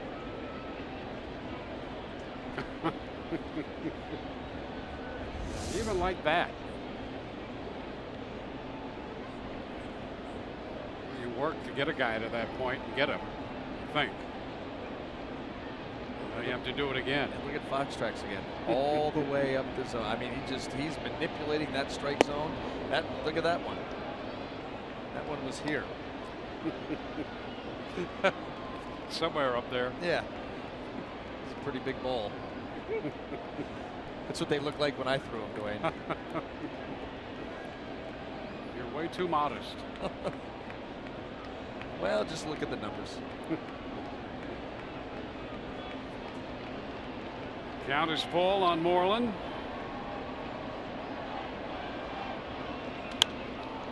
Foul back. All right, how about curveball strike 3? Here it comes. Right. Got him swinging at a fastball up. Man, full count, he may come back with another fastball, but I'm saying if it's curveball, this at bat is over, and it goes into Alex Cobb's column.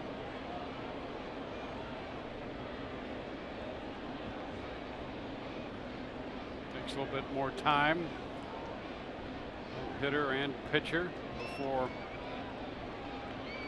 It's the heater. a 3-2. Shook right to it. And he misses, just missed with it. Yeah, that could have gone either way. That was a borderline pitch. This one goes the way of Mitch Moreland. But Alex Cobb, he for sure wanted that pitch. You know, Derek Norris went changeup, shake, curveball, shake, heater right there, and doesn't get the call. Well, you think about that. He thought he had him out on strikes. And 3 pitches later, he just misses. You know, a little bit of a frustrating start to the bottom of the 5th for Cobb. Here's Josh Rutledge. And he throws him a strike.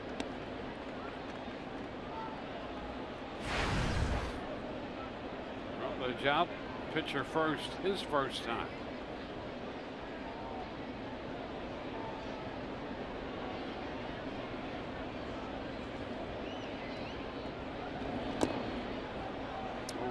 That's one of those swings you're talking about. You know, you're down in the count 0-1, and you're just kind of a half-hearted, not really sure, not really checking the swing, but now obviously not pulling the trigger.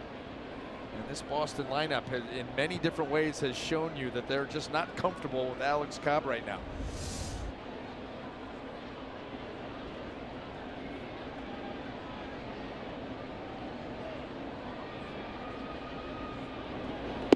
And there's a strike call. So Rutledge caught looking. 3-pitch strikeout. Josh Rutledge not having a very good night. This guy is, though. Alex Cobb coming back home, where he often pitches very, very well, and it has been move the ball around the zone, change speeds, fastball, curveball, changeup. We've seen one in, a curveball, a couple of curveballs down, fastball up.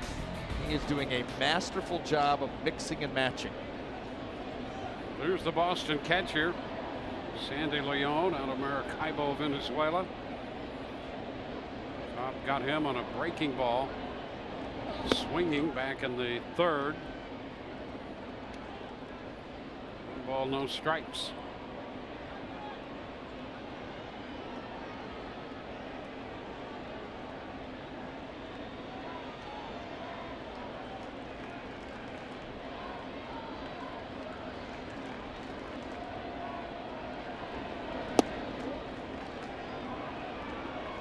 Two balls and no strikes behind Leon.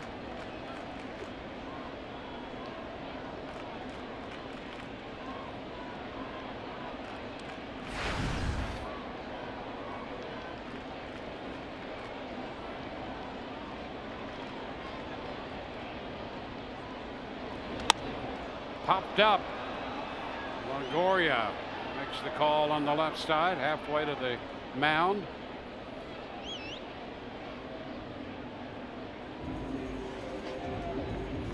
Two outs. His career wins. Pitchers born in Massachusetts.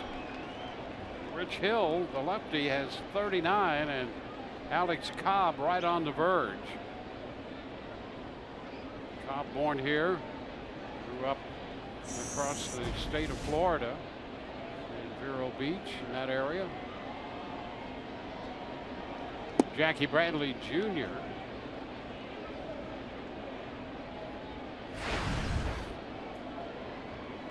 Bradley got ahead in the count, 3-1 his first time, and grounded to third out of the shift.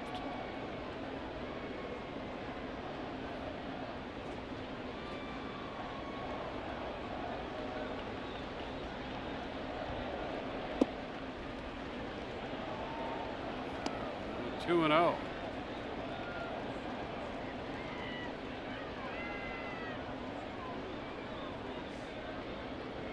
That's on deck.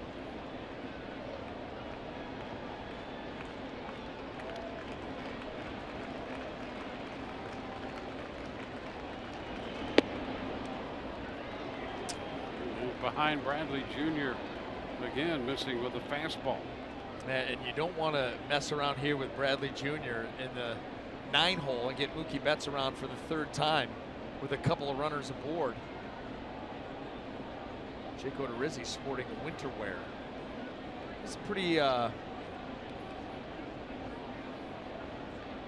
pretty common look there during batting practice. Popular. There's a strike.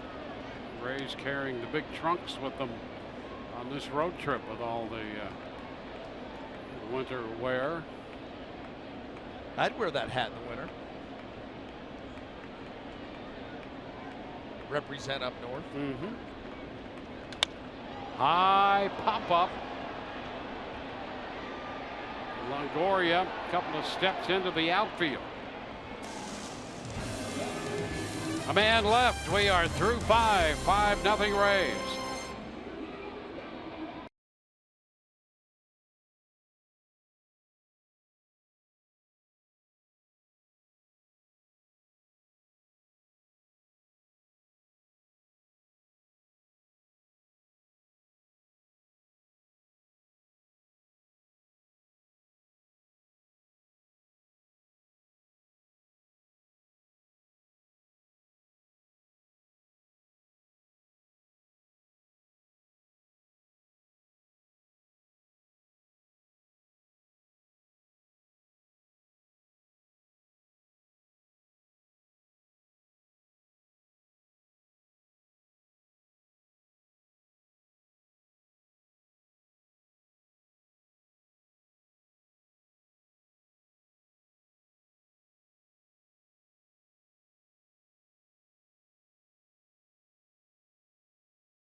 but it doesn't help either. We go to the 6th inning here at Fenway. Rays have a 5-0 lead with Kobe Rasmus at the plate. A ball, no strikes. Rasmus, Beckham, and then Kiermaier. Hot shot, that's going to be foul. Drilled into the seats.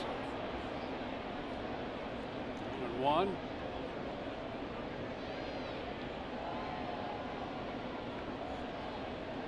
Astros leading the Yankees, bottom of the 6th in New York, 4-0. Lance McCullers out of Jesuit High, pitching for Houston tonight. 1-2, the count on Rasmus. Porcello still in there, closing in on 100 pitches.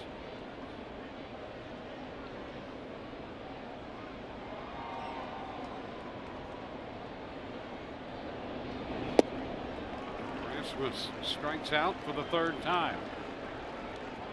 And maybe the best pitches of the night for Porcello. Well executed changeups back to back.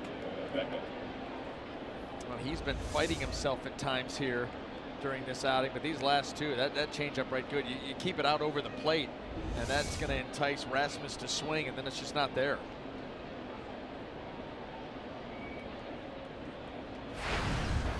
Here's Tim Beckham.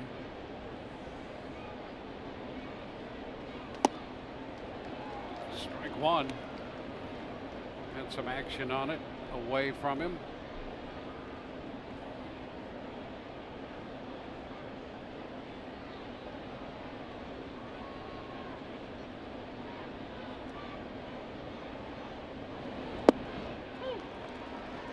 Two. Beckham opened the scoring, got a big base hit to center in the 4th. Fastball meant to be down and away, and it leaked middle up. And Tim Beckham doing some good work right there. Porcello livid because he had a chance to get out of that inning. He had 2nd and 3rd, but there were 2 outs. Not to be.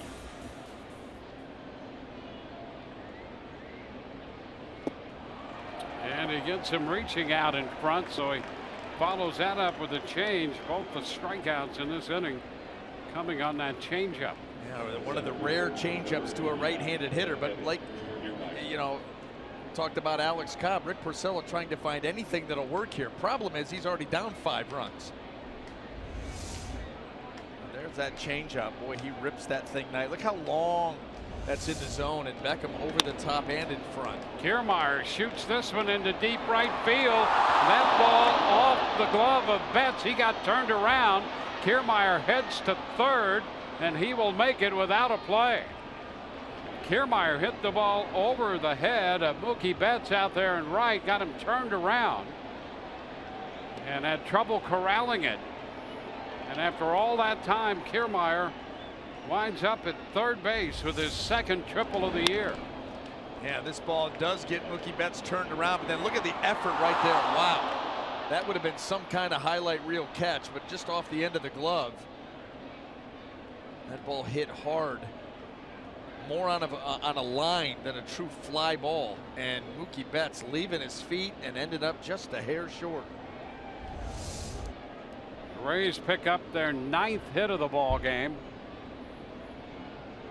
Kiermaier at 3rd with Derek Norris at the plate.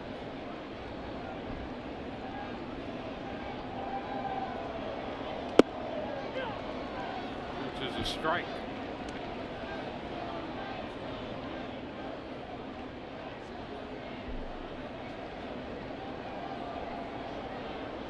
Well, right now they're going to call out a double and an error on the ball hit by Kiermaier.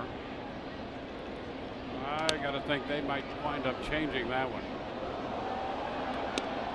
He had a little trouble making the pickup, but I don't think that's going to play into Kiermaier winding up at 3rd.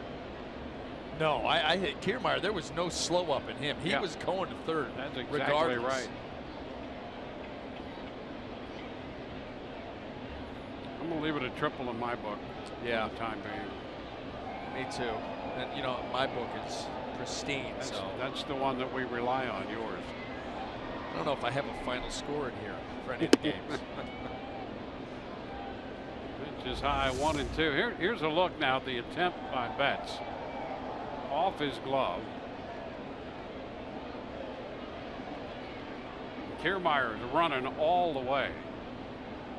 And Betts can come up with that ball cleanly all day long and never throw Kiermaier out at third. It's got to be a triple.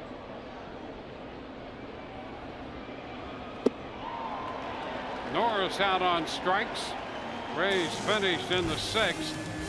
They leave a man and lead 5-0.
Built a 5-0 lead. Alex Cobb has led the way for the Rays. Excellent through 5. Hey, listen, he's held him to just 1 hit and 5 shutout innings. Tim Beckham getting a 2-out opportunity, a mistake. He hammers it into center. That gives the Rays a 2-run lead, and they would just continue to add from there. Corey Dickerson almost gets this one out of the yard at center field. That was good to give the Rays a 3-0 lead, and then Evan Longoria just bounced a home run ball through the streets and under somebody's car. Long, long way from us, Wayne. So here we go. Bottom of the 6th. Alex Cobb for his career has averaged 15.8 pitches per inning. This year, a little under that, 15.5, and he's even a little better than that through the first 5 of this game. And you know, that. yeah, and his strikeout numbers are way down too. So it's not taking him, pitching more to contact. Not as many swings and misses, getting more swings and misses with the curveball. But you just think about that split change. But Cobb's another guy. We talk about that with Matt Andriese. They don't mess around. It's like strike 1, strike 2. Let me get you out of here. Want to know the count to Mookie Betts. Betts has popped to second, grounded to short on a play that was challenged back in the 3rd. The original stand, or the original call was confirmed, actually. 1-1.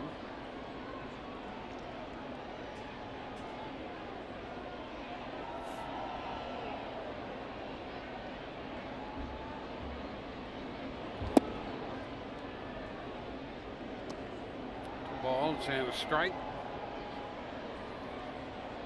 And so Andriese and Odorizzi over there a moment ago. Andriese will pitch, scheduled to pitch the game here Sunday. Blake Snell and Chris Sale pitching matchup tomorrow afternoon. Again, that's an afternoon game because of the anticipated rain tomorrow night. So we'll be with you at 12:30 with the commencement of our coverage of the game.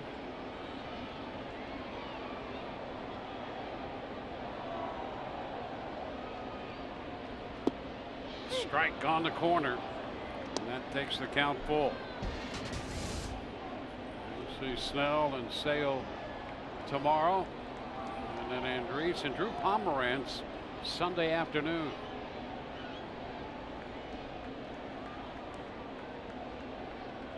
A couple of lefties coming up on the docket. Hot shot foul back to third. Ricocheted right out to Longoria.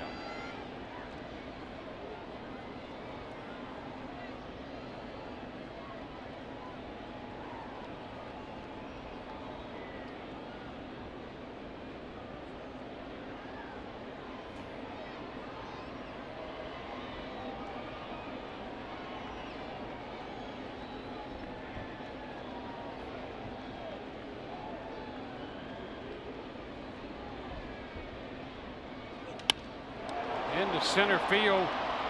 Kiermaier's there to catch it. It's a nice job, Cobb, coming back to get Betts, as hot as he's been in that leadoff spot. And he's 0 for 3 tonight. Well, for Alex Cobb, make him earn it. You know, that's what he wants to do. The Red Sox are going to get base runners and make him put together some hits. No free passes. And so he does. He challenges them and records that first out.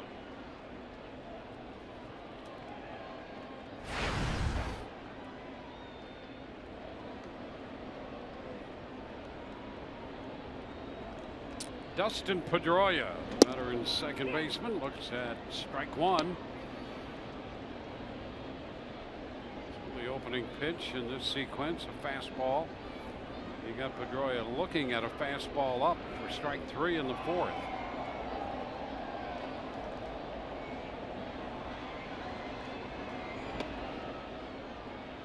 One ball, one strike.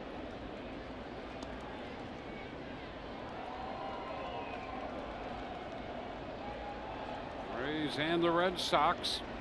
Boston took 3 out of 4 from the Rays here in April. The only other series played between these two clubs so far this year. Fly ball into right. Rasmus waits for this one and makes the catch. 2 up, 2 down.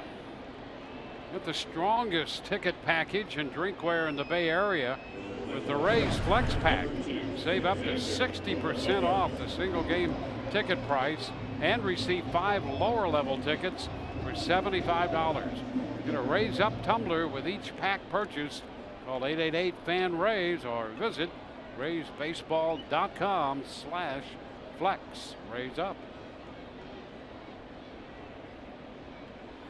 Xander Bogaerts, he has been on twice. Single to left in the first, walked in the fourth. Here's ball one.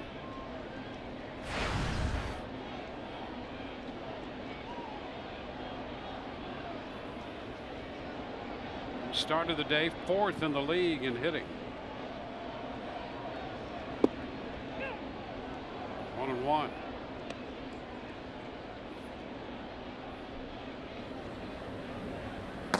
Action in the bullpen for Boston. Monster trucks up. Bobby Ross Jr.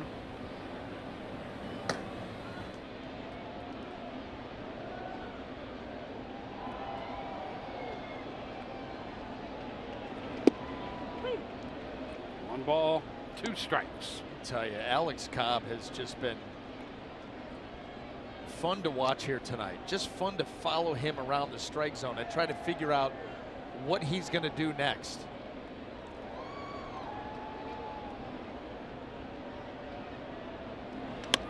Ground ball, backhand pickup Beckham, and the throw to first on the money. 3 up, 3 down. We move into the 7th inning, 5-0 Rays.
Rays baseball on Fox Sports Sun, brought to you by your Gulf Coast Honda dealers. By Jeep, get great deals at the Jeep Spring Clearance Event. And by Pinch a Penny, the perfect people for the perfect pool.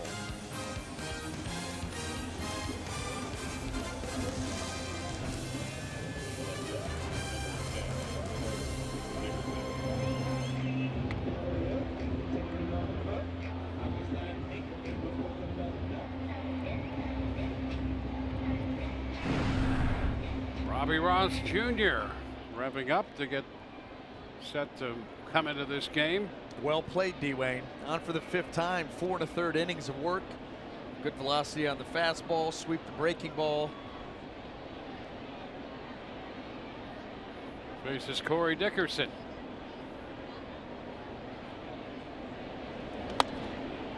First pitch. Fastball is fouled out of play.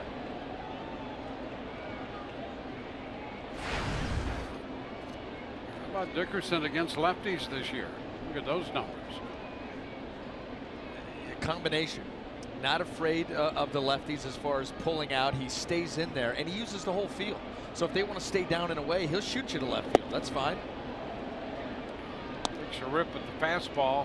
That one in there at 94. Yeah, he's got a good fastball. It'll jump on you.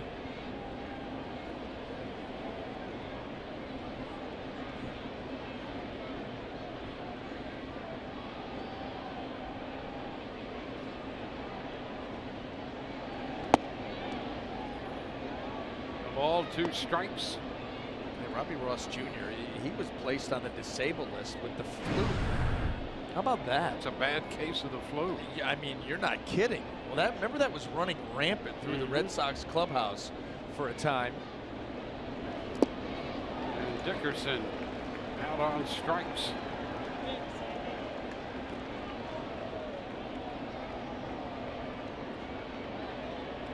Second baseman, number 13. Hard to lay off that pitch after you've seen a couple of 94s. Robbie Ross Jr. out of Lexington, Kentucky. Of course he is. Monster truck land.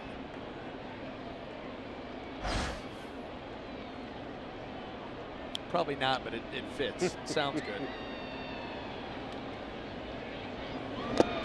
Swing and a miss by Brad Miller. Well, you could have a horse trailer or two down there. Oh, yeah. Oh, all yeah. over the place. No, that was just, was that last weekend? Yep, that's correct.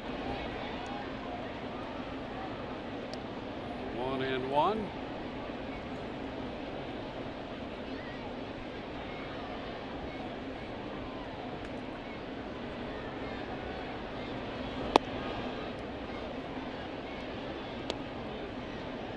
Brad is lined out, grounded out, and flied out tonight.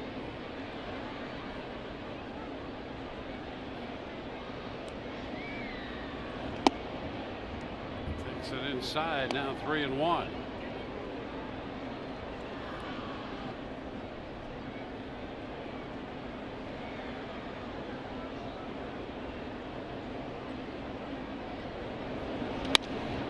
Into left. That ball is going to be over Benintendi and off the green monster.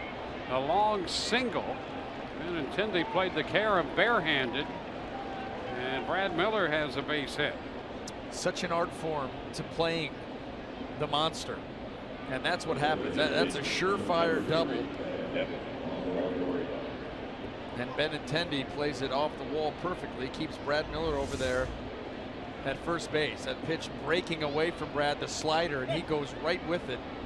Pops that ball off the wall, waits for it, turn, fire. Well done by Benintendi.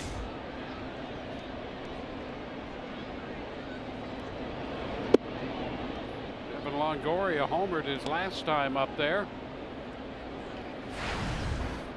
Been on base 3 times, has a double and a home run. Reached on an error in between. There's a line shot to third, caught by Rutledge. Thought about trying to go to first, but No need. A little trouble getting rid of the ball out of his glove, but Miller was back there already. Yeah, no time. Josh Rutledge has not had the best of nights, but he's there to snag that liner. Looking to make a throw, and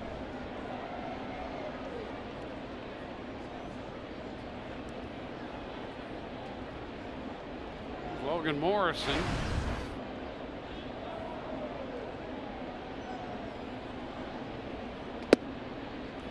Morrison takes the ball.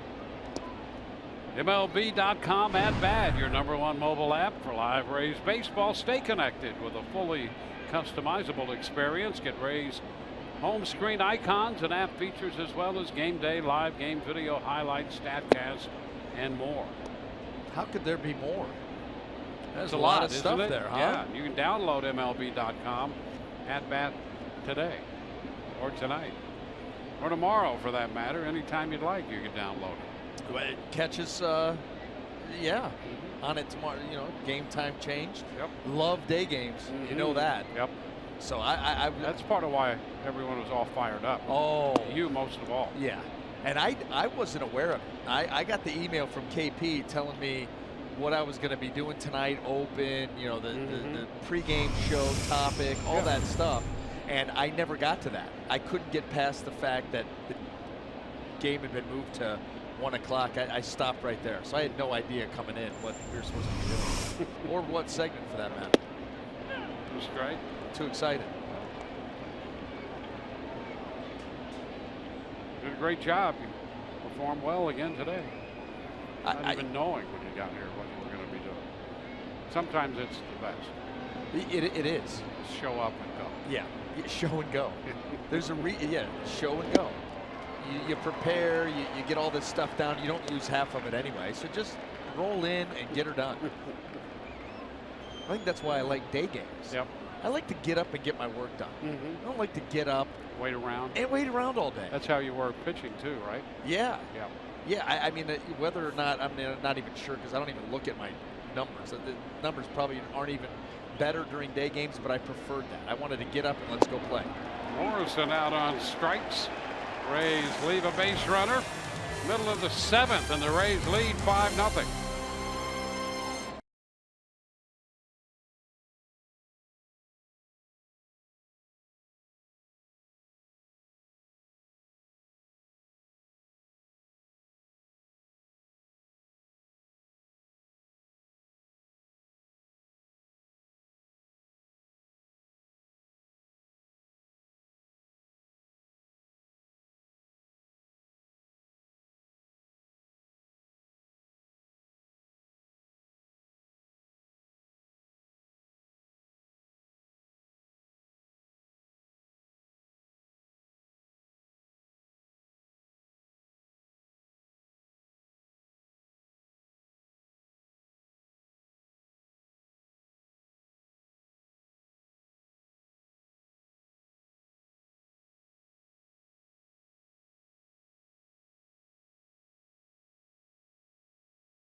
Is presented by Jeep.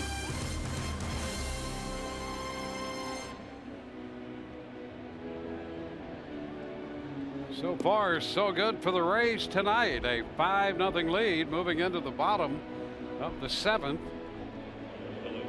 At least one fan happy here tonight at Fenway.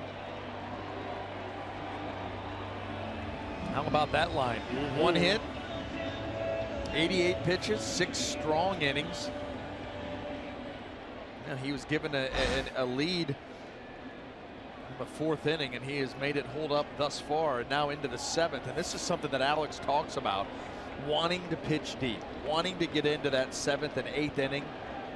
Probably love to go CG every time, but not always possible. Pitch is down to Benintendi. The bottom of the 7th is underway.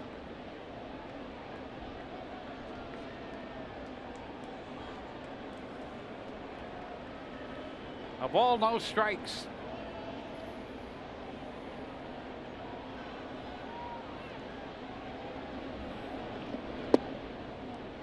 Two and 0. Well, the 88 pitches through 6. A good way to get beyond that 6th inning, as we discussed a few days ago, coming out of his last start. Cobb's comments. It's not the marker he's looking for. Here's a strike, 2 and 1. And on a healthy Alex Cobb, who's able to go out there with command of his pitches, and again tonight we have not seen a lot of that split change he has. In the center, and Kiermaier is there waiting for him. That's the first out, but that's not the marker he's looking for, and a guy who can go out there and do what he's done so far tonight and take his turn and be pretty consistent with this is the kind of guy that other pitchers can learn from on a staff, and you start to build something then with that. He sets a great example. He's a leader. Yep. You know, he's a leader the way that he goes about his business, the way that he holds himself accountable. He's a stand-up guy. He talks about not being satisfied with, you know, going out there and going 6 innings. He wants to get deeper than that, take the pressure off the bullpen. Well, I think the perfect potential example here could be the young lefty who's pitching tomorrow afternoon, Blake Snell. He's trying to get through 5. He's trying to get to 5 and get through 5. And you have a guy like Alex Cobb out here. I mean, he's a guy, if you're a young pitcher, you want to spend as much time as you can learning as much as you can from a guy like this. Well, you'd be foolish not to. You'd be foolish not to. And you know, it comes down to, well, you know, he's a right-hander, it doesn't overpower guys, and I'm a lefty that has the big fat. It doesn't matter. That's you just right. watch how they go about their business, what they expect out of themselves, the things that they say, the way that they hold, the way that they're accountable. You know, I mean, that's the wonderful thing. There are a lot of different guys in this game that you can learn from, as long as your eyes are open and your ears are open. Yep. Alex Cobb would be one of them. You know, we talked earlier about Porcello. He was over in Detroit, had Verlander there, and Scherzer. He spent time with those guys, and he will tell you today there are certain things that he took from them that last year resulted in a Cy Young Award, 22 and 4. Skied to short right. Rasmus coming in, and Morrison out, and the ball's going to fall. And into second goes Young.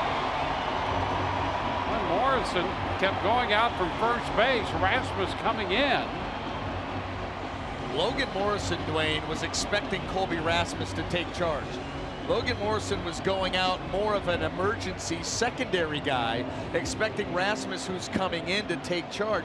When he realized he didn't, then he's like, uh-oh, I'm going to have to make an over-the-shoulder basket catch.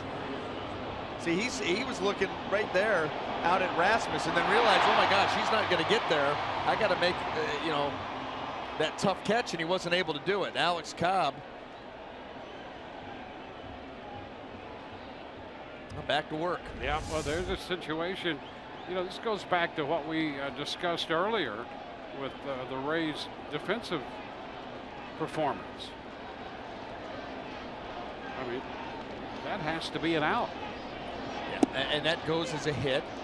So, you know, when you start talking about defensive runs saved and all that, that's not even going to factor in.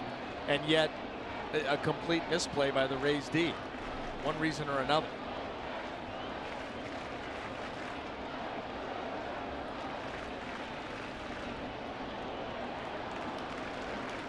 You know, that would fall under defensive giveaways right there.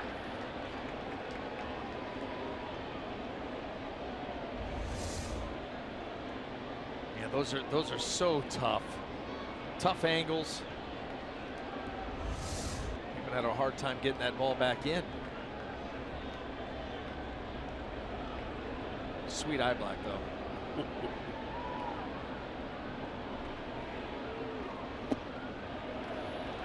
Down 2-1.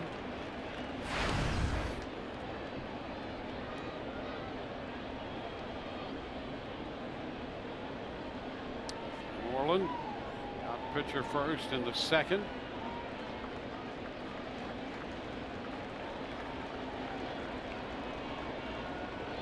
This is the first time the Red Sox have had a runner as far as second base.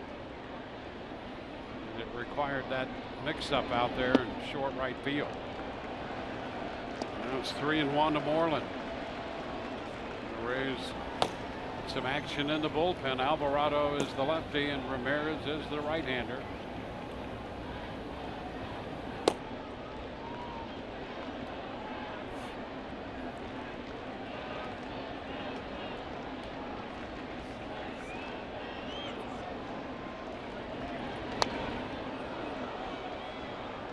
Full count.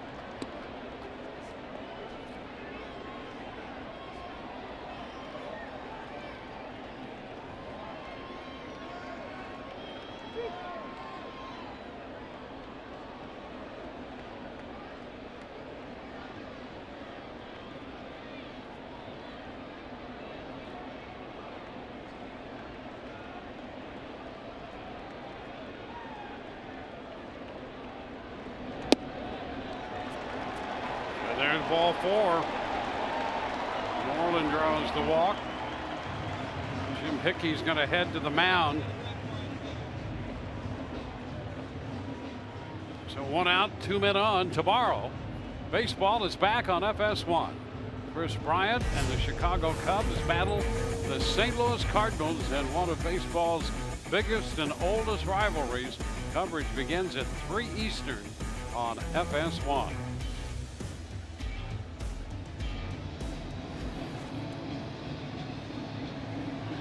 Break up the conference. Josh Rutledge will be the hitter.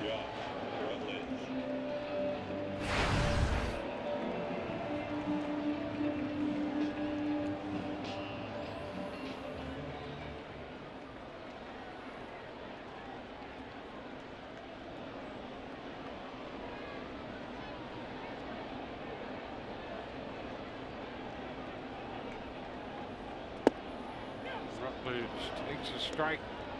An opening breaking ball.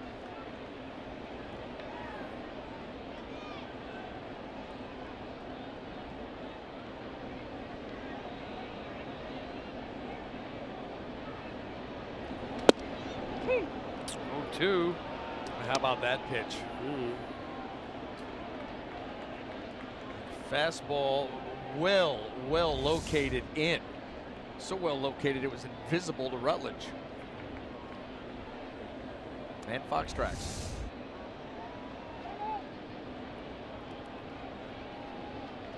A 2-strike count.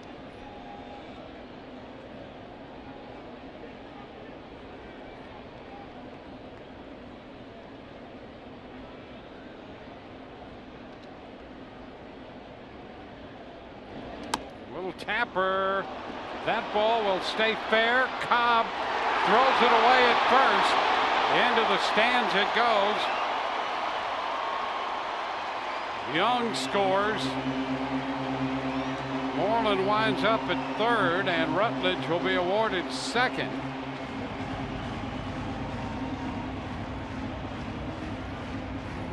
So it's 5-1, and suddenly the Red Sox have a major threat. Well, a swinging bunt will do that. Here's Rutledge, the big swing, tops this ball right up the line, and that thing's going to stay fair. So Cobb's got to make a play, rushes the throw. It's low and took a high hop on Logan Morrison, who then helped it into the stands. That ball right off his glove. Boy, a tough hop to handle. a rush throw, 5-1, 2 runners in scoring position, nobody out.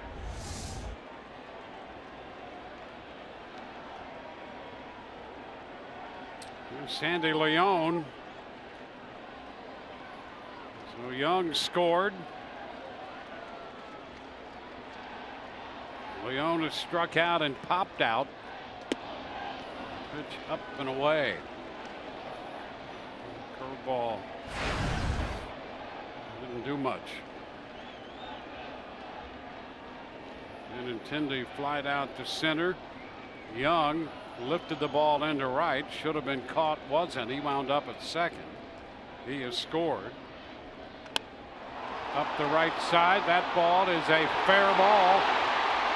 Touched by a fan. 2 runs will score, and Leon winds up at second. And it's 5-3.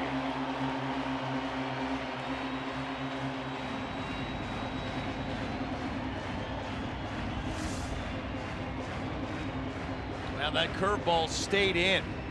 Wanted to drop it outer half. It stays in. Sandy Leon hooks it down into the corner. Heads up. That was going to head into the stands anyway. But regardless, a double, and things have gotten a lot of hand here. That's it for Cobb. Back with the pitching change in a moment.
Seventh. Alex Cobb in the dugout there. Well, early on, he was untouchable. He went through the first 5-6 innings and given up just 1 hit. Moving the ball around the strike zone. Good curveball below the zone. Fastballs. He's catching these guys. You know, the swings weren't very good. Catching them looking. There's a walk right there and a curveball that never got there. The swinging bunt. And then the air that comes right here. Base hit, and then the air. That throw gets into the stands, and then a curveball that Sandy Leon is able to get out and around. And remember, this all came after that pop-up out into shallow right field, where Colby Rasmus, Logan Morrison, nobody took charge of that play. It falls in, and that's kind of got everything started. And that's the line as we sit right now, still responsible for Leon out at second base. But boy, oh boy, did things get away from the Rays here rather quickly. Well, how about this? You think about it, the 3 hits in this inning. Young got a double on the ball that should have been caught. Rutledge got a base hit on that little swinging bunt and the error. And then Leon hits that little soft liner up the right side, and suddenly you're in trouble. The Rays, who led 5-0, have seen that lead dwindle to only 2. And Jose Alvarado is the new pitcher for the Rays. Jackie Bradley Jr. is the hitter, with Leon at second. And the first pitch is a strike at 98. Yeah, in a great spot too, by the way. come in and do a job here. Alvarado, you assume he's just going to let it all hang out, because with Mookie Betts coming up next, you think about going to Erasmo Ramirez. So this might be one and done for Alvarado. Well, that's how you cut it loose. 1-1, just missed at 100.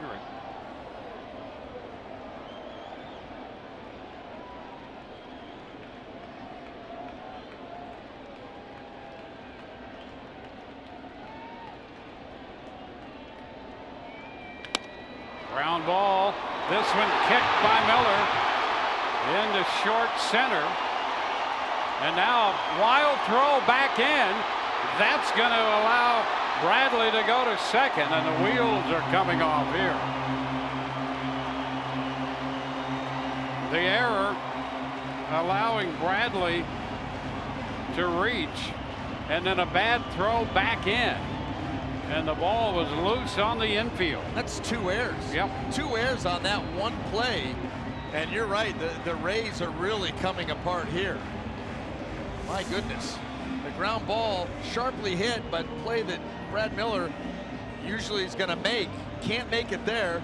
Then you kind of flip this thing back in. There's nobody there. And Jackie Bradley Jr. reads that and then takes off immediately to second base. Alex Cobb beside himself in the dugout. This game has just absolutely gone straight into the gutter quickly. They still have the lead, but my gosh, they're trying to give it away. Yeah, Cobb just can't believe what he's seeing, and I'm not sure anybody can. Pitching change coming.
Errors on Miller on the ball hit by Bradley Jr. One on the kick, the other one on the bad throw. And Erasmo Ramirez makes his 11th appearance, in with a record of 2-0, and the potential tying run now at second base with only one out, and Mookie Betts, who's been red hot, is at the plate. Ground ball third. Longoria in and out of his glove, and a low throw. Morrison saves him. I don't know what in the world is going on, but Longoria battled to make that play and was bailed out by Morrison. Absolutely. I mean, another defensive lapse. Just a chopper here that Evan is able to glove, throws on the run. My gosh, that's not an easy scoop either. No, the degree of difficulty at first, very high. Yeah, and that ball just in and out of the glove, just kind of boxed that one, and Morrison bails him out. Morrison right now is like that goalie where the defensemen are just awful, giving up point-blank shots, and he makes a great save. Well, now it's Dustin Pedroia.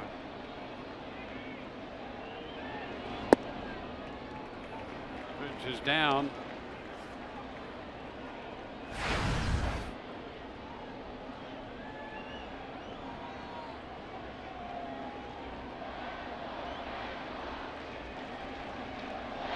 game. Things really escalated quickly here, Dwayne. It's really scary, the things that have happened. Fly ball center. Kiermaier there to make the catch, and the Rays get out of the inning still leading. What a disaster of an inning for the Rays. They lead 5-4.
Well, the Rays finally got through the bottom of the 7th inning, but it was not easy. No, it wasn't. It started right there, and then the swinging bunt.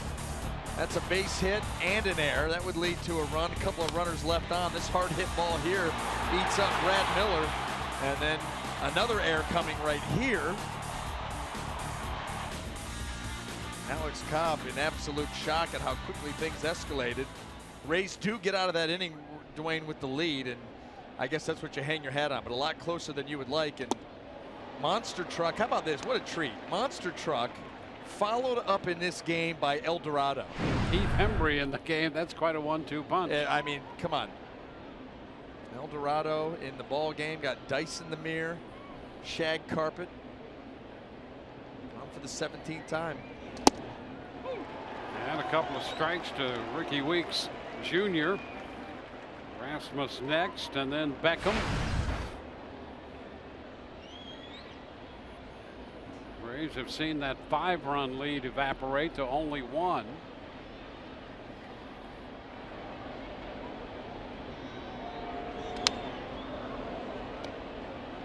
Still 2 strikes.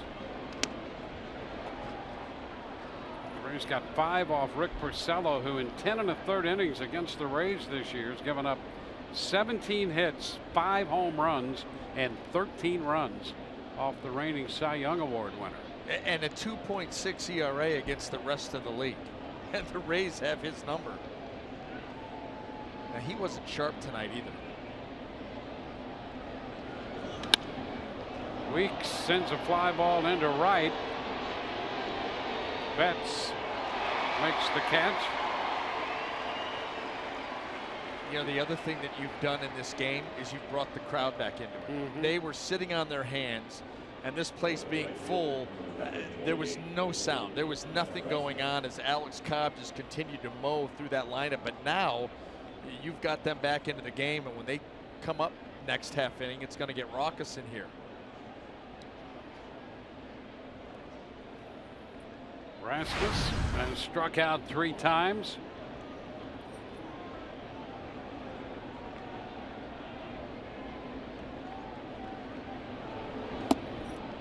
Pitch is down. There really was not a well hit ball in the bottom of the 7th. And they came away with 4 runs. The Rays 3 errors and easily could have had 4. Circumstances allowed the ball that Young hit to be called a double, but that ball was in the air forever and should have been caught.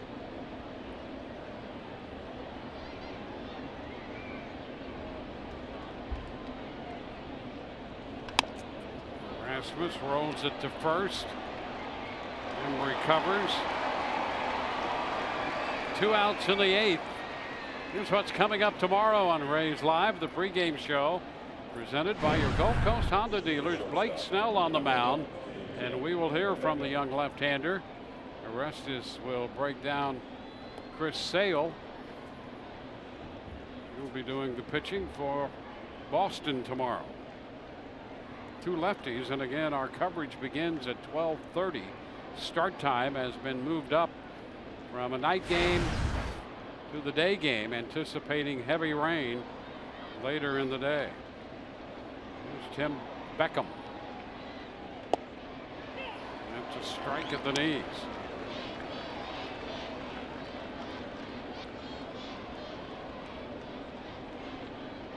Beckham singled home the first 2 runs of this game.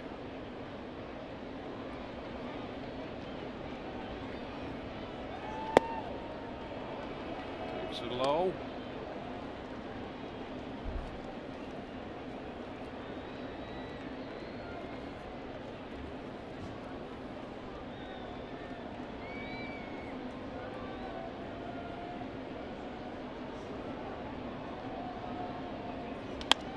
Liner into left. That ball is caught by Benintendi. 3 up, 3 down in the 8th. 5-4 Rays.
On the BMW game summary, 5-4. Rick Porcello not happy with his night, and the Rays certainly not proud of themselves in the bottom of the 7th.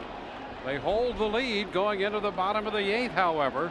Xander Bogaerts leads off against Erasmo Ramirez. The first pitch is a strike. Bogaerts, Benintendi, and Young. How about that matchup for Erasmo Ramirez against Bogaerts, one of the league's best hitters? And he's ahead of him 0-2. Well, look at the location of those first 2 pitches. You're talking about down and away, perfect spot, and now you're 0-2, and you've got everything at your disposal. Another heater, a changeup, breaking ball. Erasmo can do about anything he wants here.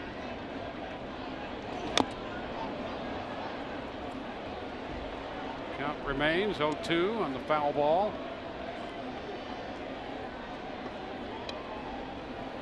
Manny Farquhar in the bullpen.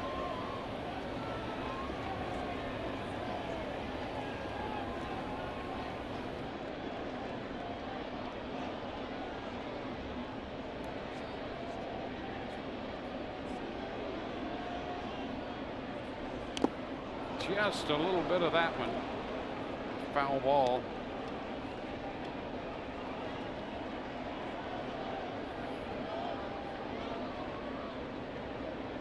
Benintendi on deck.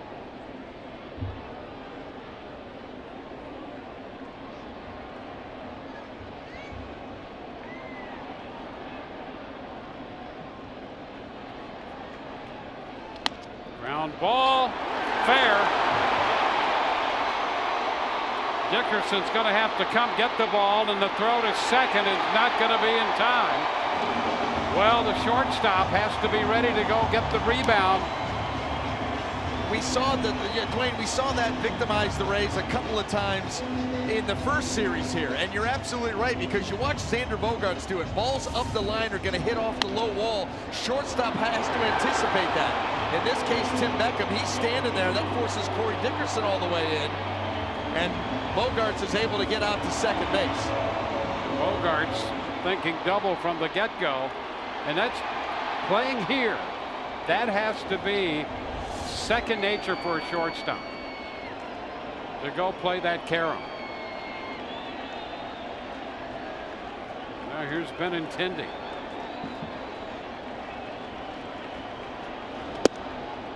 Pitch is a strike. Well, and where it really stands out is when you watch Bogaerts play. And obviously it's hits home field, you get it. But the Rays got burned on that in the first series. So that's something you got to log back in your brain and remember. Balls up the line, you've got to break back. You have no other job.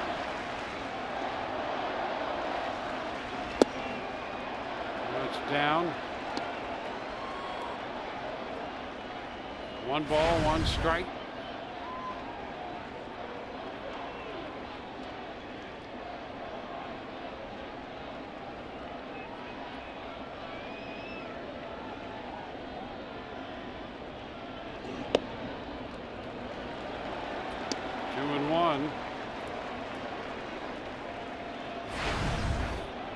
Benintendi came in, the 8th leading hitter in the league.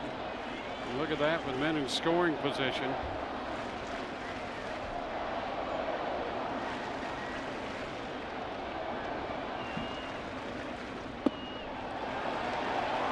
It's 3-1.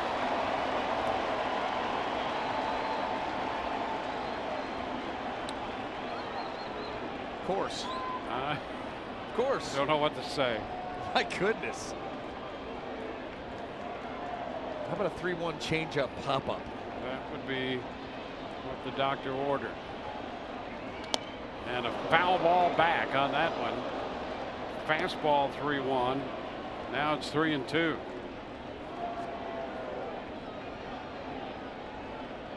I mean, did we really just go full moon? We did. It wasn't full until the bottom of the 7th.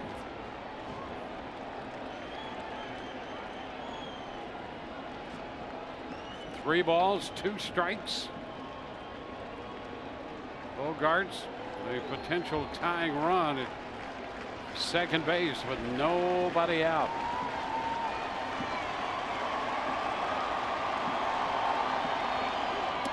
Ball 4. And that ball almost got yanked to the backstop. That could have very easily been first and third. Derek Norris, a tremendous job of being able to corral that wayward pitch backhand. Look at, set up away. This is way down and in off the plate, and he does a nice job of reaching all the way back and making that catch, or the Rays would be in real trouble. Think about Chris Young here laying down a bunt, and Jim Hickey right now going over what they want to do with Chris Young and probably letting these guys know what defense they're going to play just in case Chris does square around.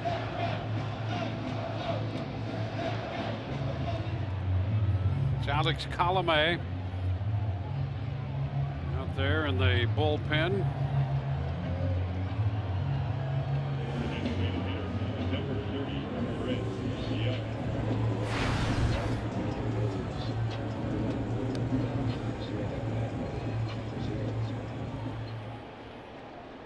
So Young up here.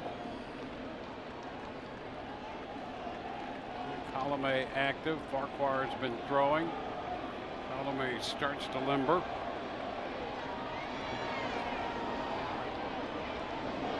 Young a full cut and he misses.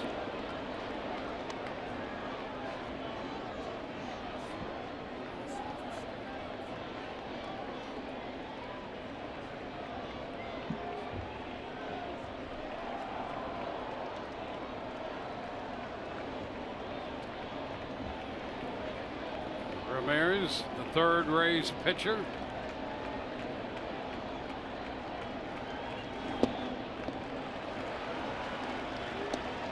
It's 1-1.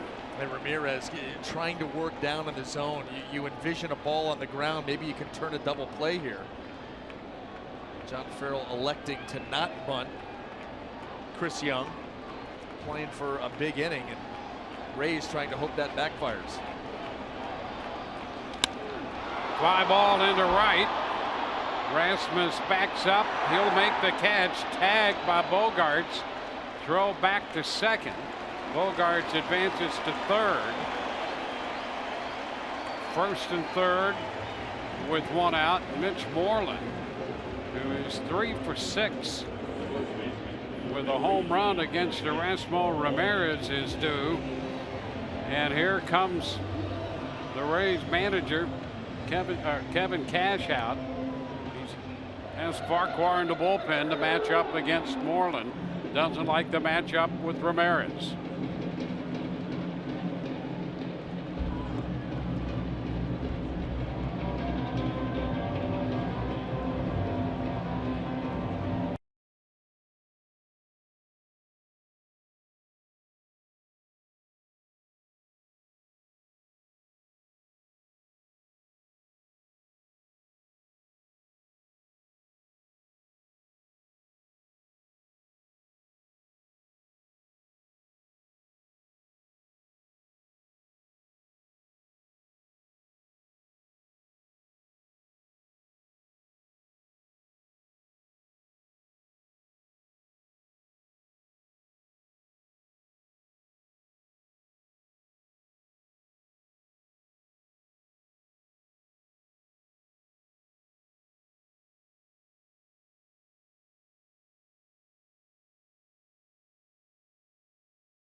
Danny Farquhar.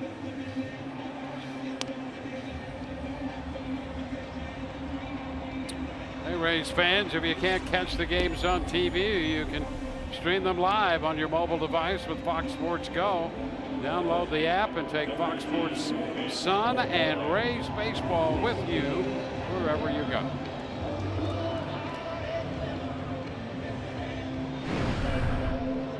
Mitch Moreland will be the hitter to face Farquhar. 20th appearance. Boy, you're thinking changeup. You're thinking changeup, ground ball. Something ground ball. Try to get a double play, get out of this inning. Moreland obviously going to try to get something that he can elevate, get into the outfield. And the pitch is a strike. It's a call on the pitch away. Moreland 1 of 8 in his career against Farquhar. 6 strikeouts. Well, there's the reason for your pitching change.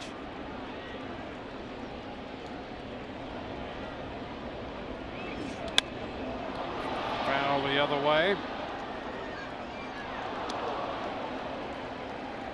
So a 2-strike count running here on Moreland. Rutledge on deck, but right now Moreland is the key.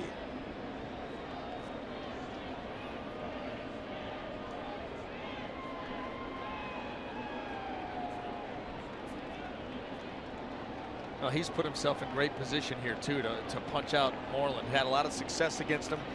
Not only does Danny Farquhar know that, but so does Mitch Moreland, and he's probably gripping right now, down 0-2. Upstairs. Elevate, changeup. How about it? Change eye level, stay with the fastball, and now here give him that changeup down below the zone, try to get a chase. Here we go. And he got him. He strikes him out. I mean, you could see that coming a mile away. I mean, Danny Farquhar with that changeup against lefties. And here you go. Comes right in, boom, strike one, very important. Come with another one, foul ball. Now you're just going to change the eye level, see if you can get a chase there. Okay, now I'm going to come with a changeup. Oops. That's just a great job by Danny Farquhar to pick up that strikeout, something that the Rays desperately needed with that runner on third, and that'll bring his night to an end.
Farquhar to get Mitch Moreland.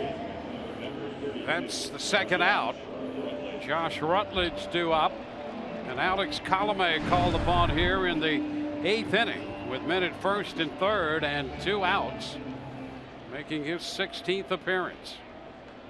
15 in the third innings, opponent's average of 196, but this is the AB here. Get out of this inning and get your offense back in. Maybe you can add on to this lead, but important. Josh Rutledge here, Colomé on the mound. Rutledge got credit for a hit in the 7th. Takes a strike right there. He hit that swinging bunt and wound up on second base. It was a hit and an error on the throw.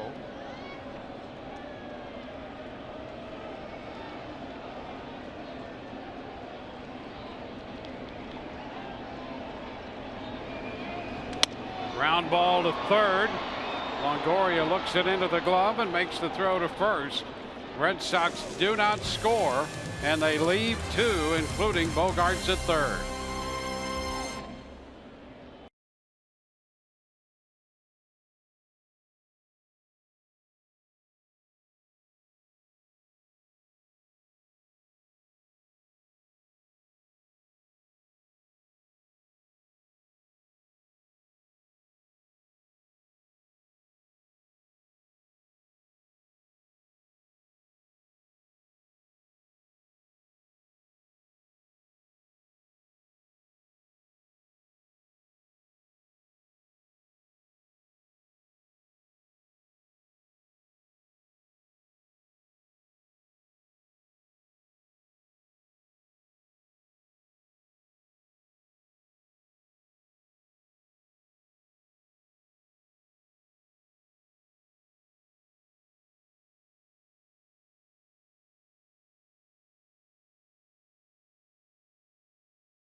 Difference in this game.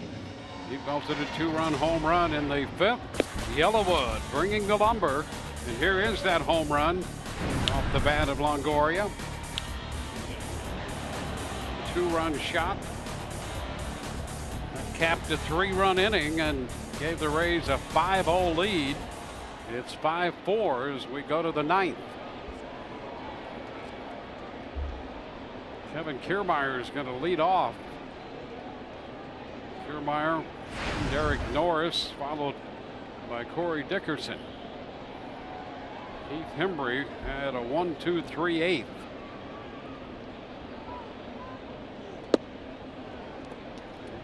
It's a ball to Kiermaier.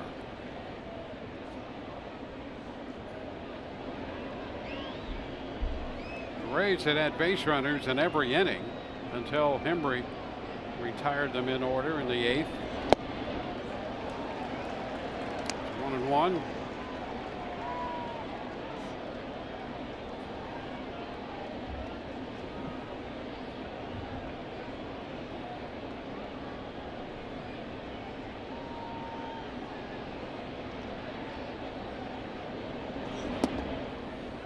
Two balls and a strike. Houston leading the Yankees in the bottom of the 9th, 5-0 at Yankee Stadium. Blue Jays beat the Mariners 4-0.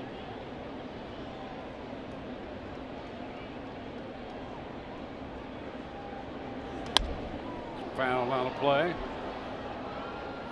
Orioles and the Royals tied 2-2 in the bottom of the 7th in Kansas City.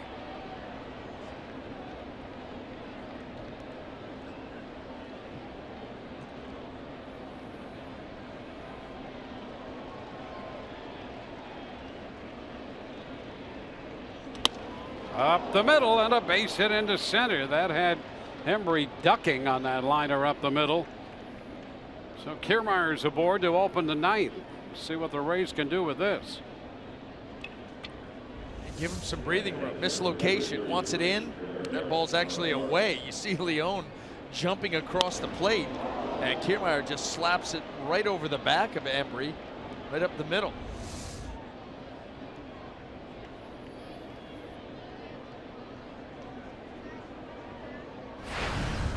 Rays have 11 hits tonight.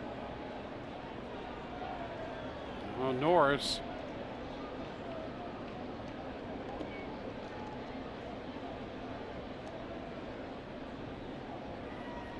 Bauer is 2 for 3. He has scored a run.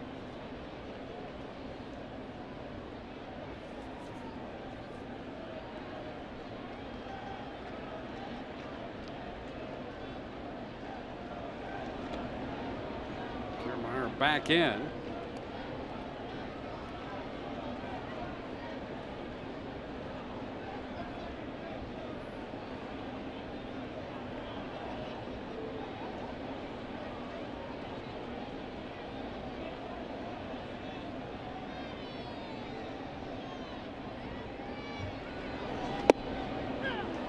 Strike one.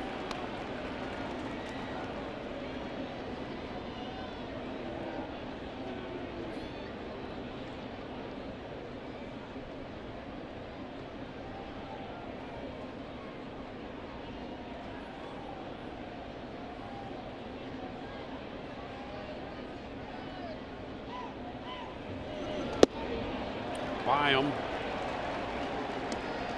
Fastball runs the count to 2 strikes. Yeah, pretty good giddy up on that heater there, down and away. Henry with that out of the stretch, a little modified delivery to the plate, trying to be quick with Kiermaier obviously over there on first base. And certainly paying him some mind.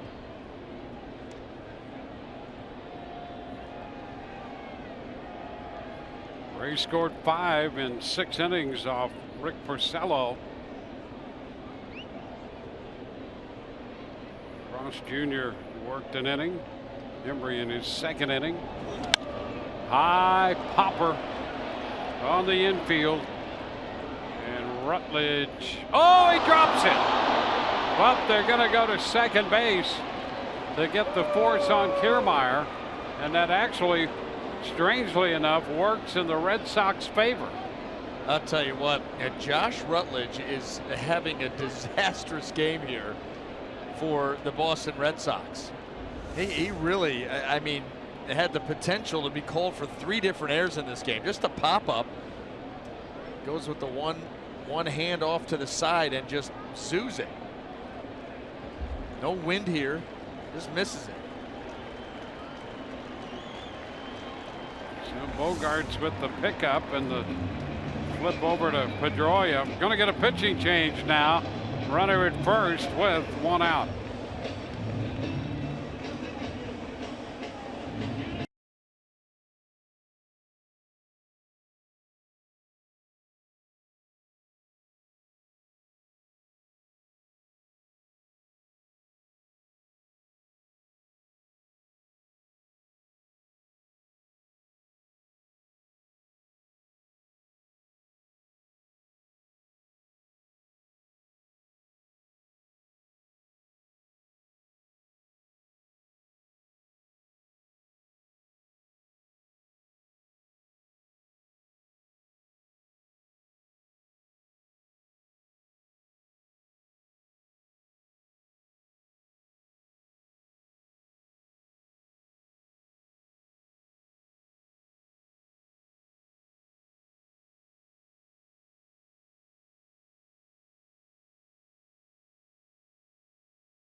Unlimited baseball break brought to you by T-Mobile.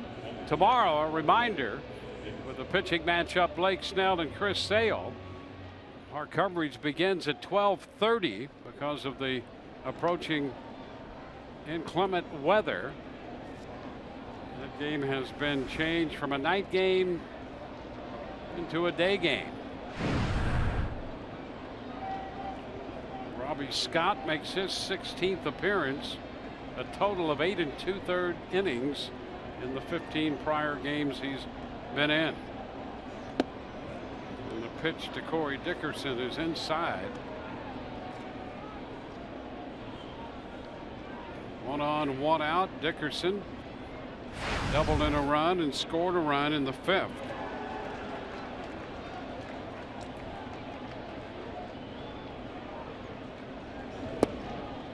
It's ball 2. You can see Scott drop down. Can make for a challenging at bat.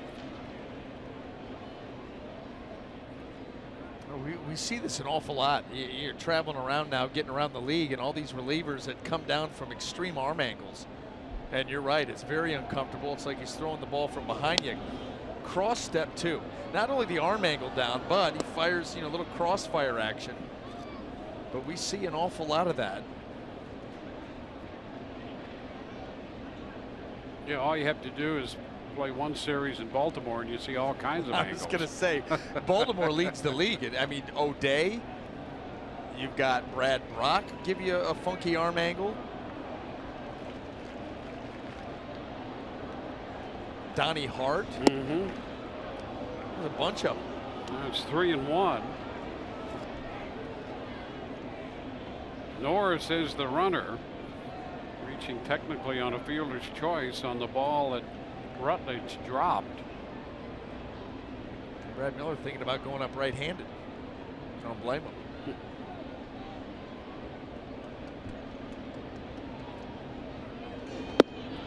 Strike call. So the count is full.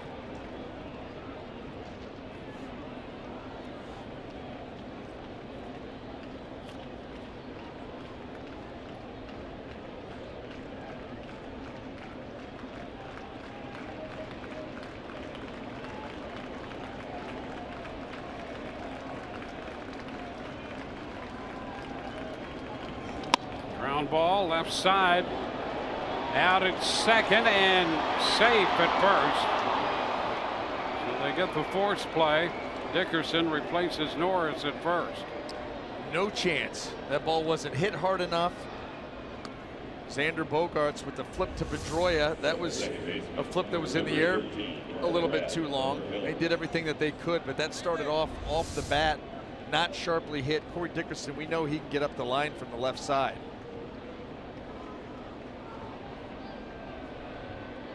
Brad Miller will be the hitter for the Rays. He singled in the 7th. Gives him 1 for 4.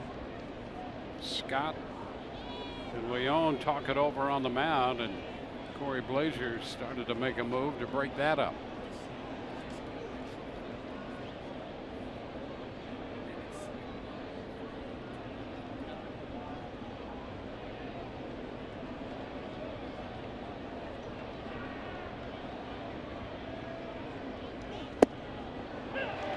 Pitch is a strike to Miller.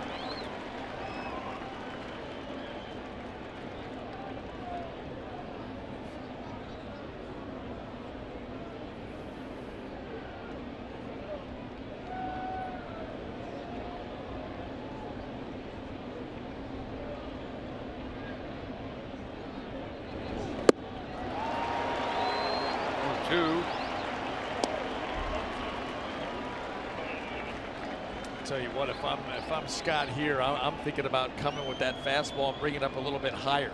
The swing there from Brad Miller was a little bit long. It was underneath the fastball, and I may try to bring it up a little bit more.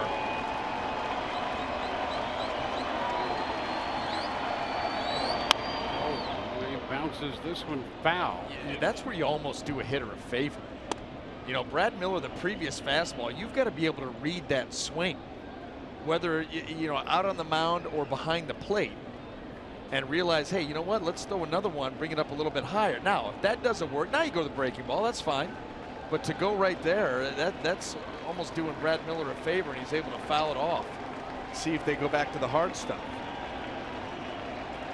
See, he's asking for it up.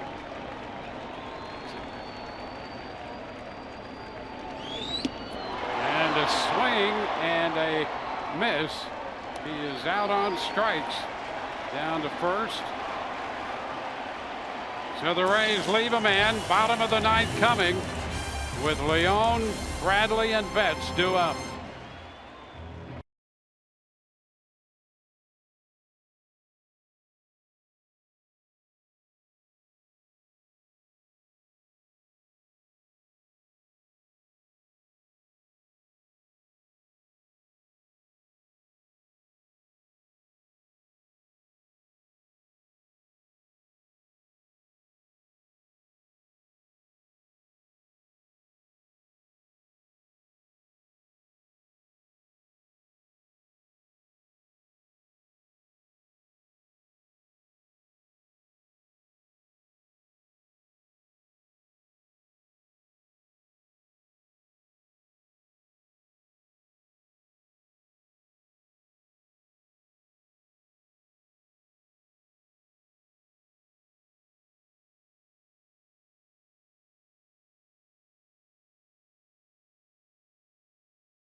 One-run lead, and you really go back to the bottom of the 8th inning. A big reason why is the work of 3 different guys out of the pen. You got Erasmo Ramirez out there, the fly ball to right field. That's going to get a tag up. 1st and 3rd now, 1 out. Big strikeout by Farquhar. He's going to come out, give a little bit to Ramirez, and then in comes Colome. Induces the ground ball from Rutledge over to Longoria, to Morrison, and out they go. Get out of that inning, maintain the lead, and now look to close it out. And Colome will do that at the bottom here of the Red Sox order with Sandy Leone and then Jackie Bradley Jr. to lead things off. Leone tonight is 1 for 3, credited with a double and a couple of runs batted in, and the 4-run 7th for Boston. And the pitch is a strike. Cobb for 6 1/3. Alvarado, Ramirez, Farquhar, and Colome, who got the last out in the 8th.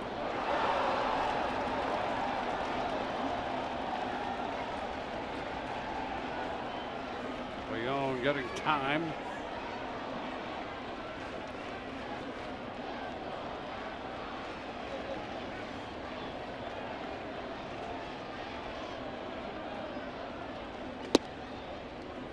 It's away, 1-1.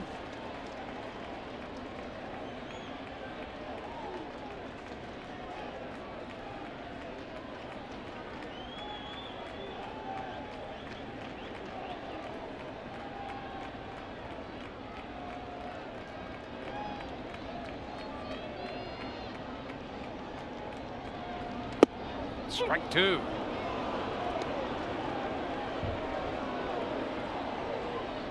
All 2 strikes on the Red Sox catcher.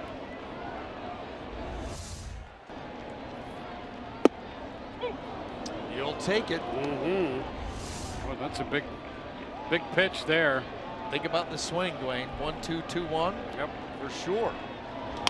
Little tapper right side.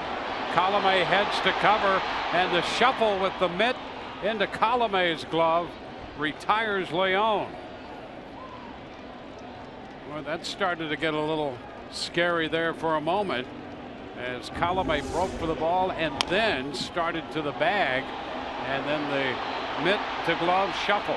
Yep, that's 2 guys doing their job, and that's the right route by Colome. First you attack the baseball. When you see you can't get it, you peel off to the bag, get your foot down. Those are the in-between, spring training 101 again. Actually, that's spring training 201. That's when it gets a little complicated.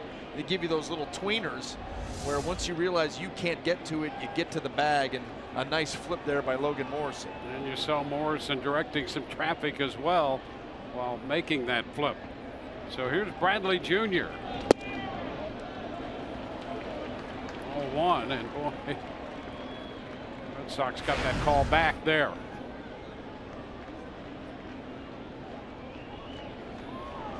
The ball, no strikes.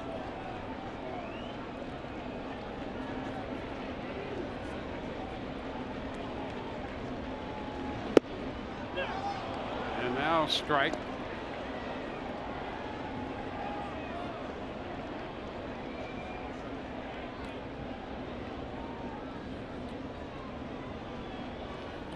A 1-1 count on Bradley Jr.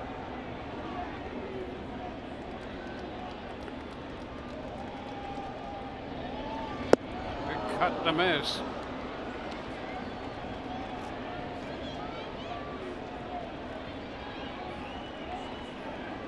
Bradley reached on the double error on Miller back in the 7th and wound up at second base.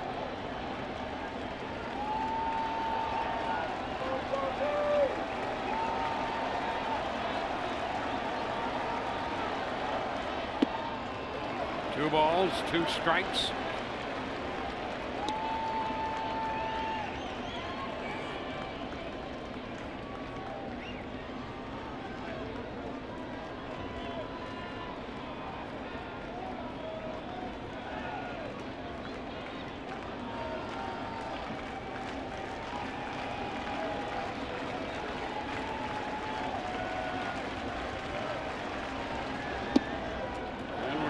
Full. 3-2 now. Yeah, you got to make a pitch here. No walk to the 9-hole. Alex Colomé well aware of that. And the crowd's going to get to their feet. Going to have to block that out here and execute a pitch.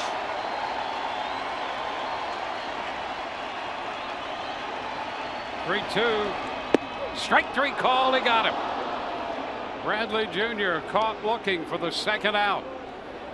Boy, very big out with Betts coming up. And you know what? How many of these strikes so far through the first two hitters did Fox Tracks have out of the zone? But you know what? They've been starting to be called. These hitters are aware of it. I'm going to take a look at it here. A little backdoor cut piece. Close enough. 2 gone, bases empty. Bottom of the 9th. Mookie Betts at the plate. Alex Colomé on the hill.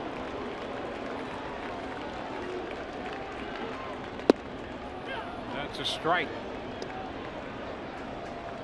It's been nothing but cutters here from Colomé. 12 at bats for Betts against Colomé, 2 for 12 with a strikeout.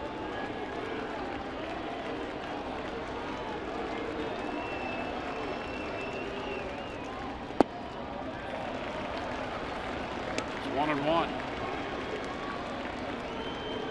That's Pedroia on deck. Braves would prefer to face him tomorrow afternoon.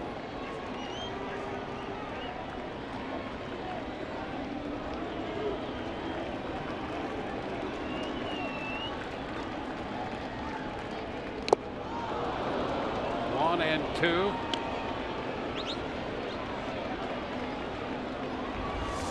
Well, another cutter here, and he puts it in a great spot. You know what? If I'm Alex Colomé, I go right back to that pitch and maybe try to move it out a little bit further.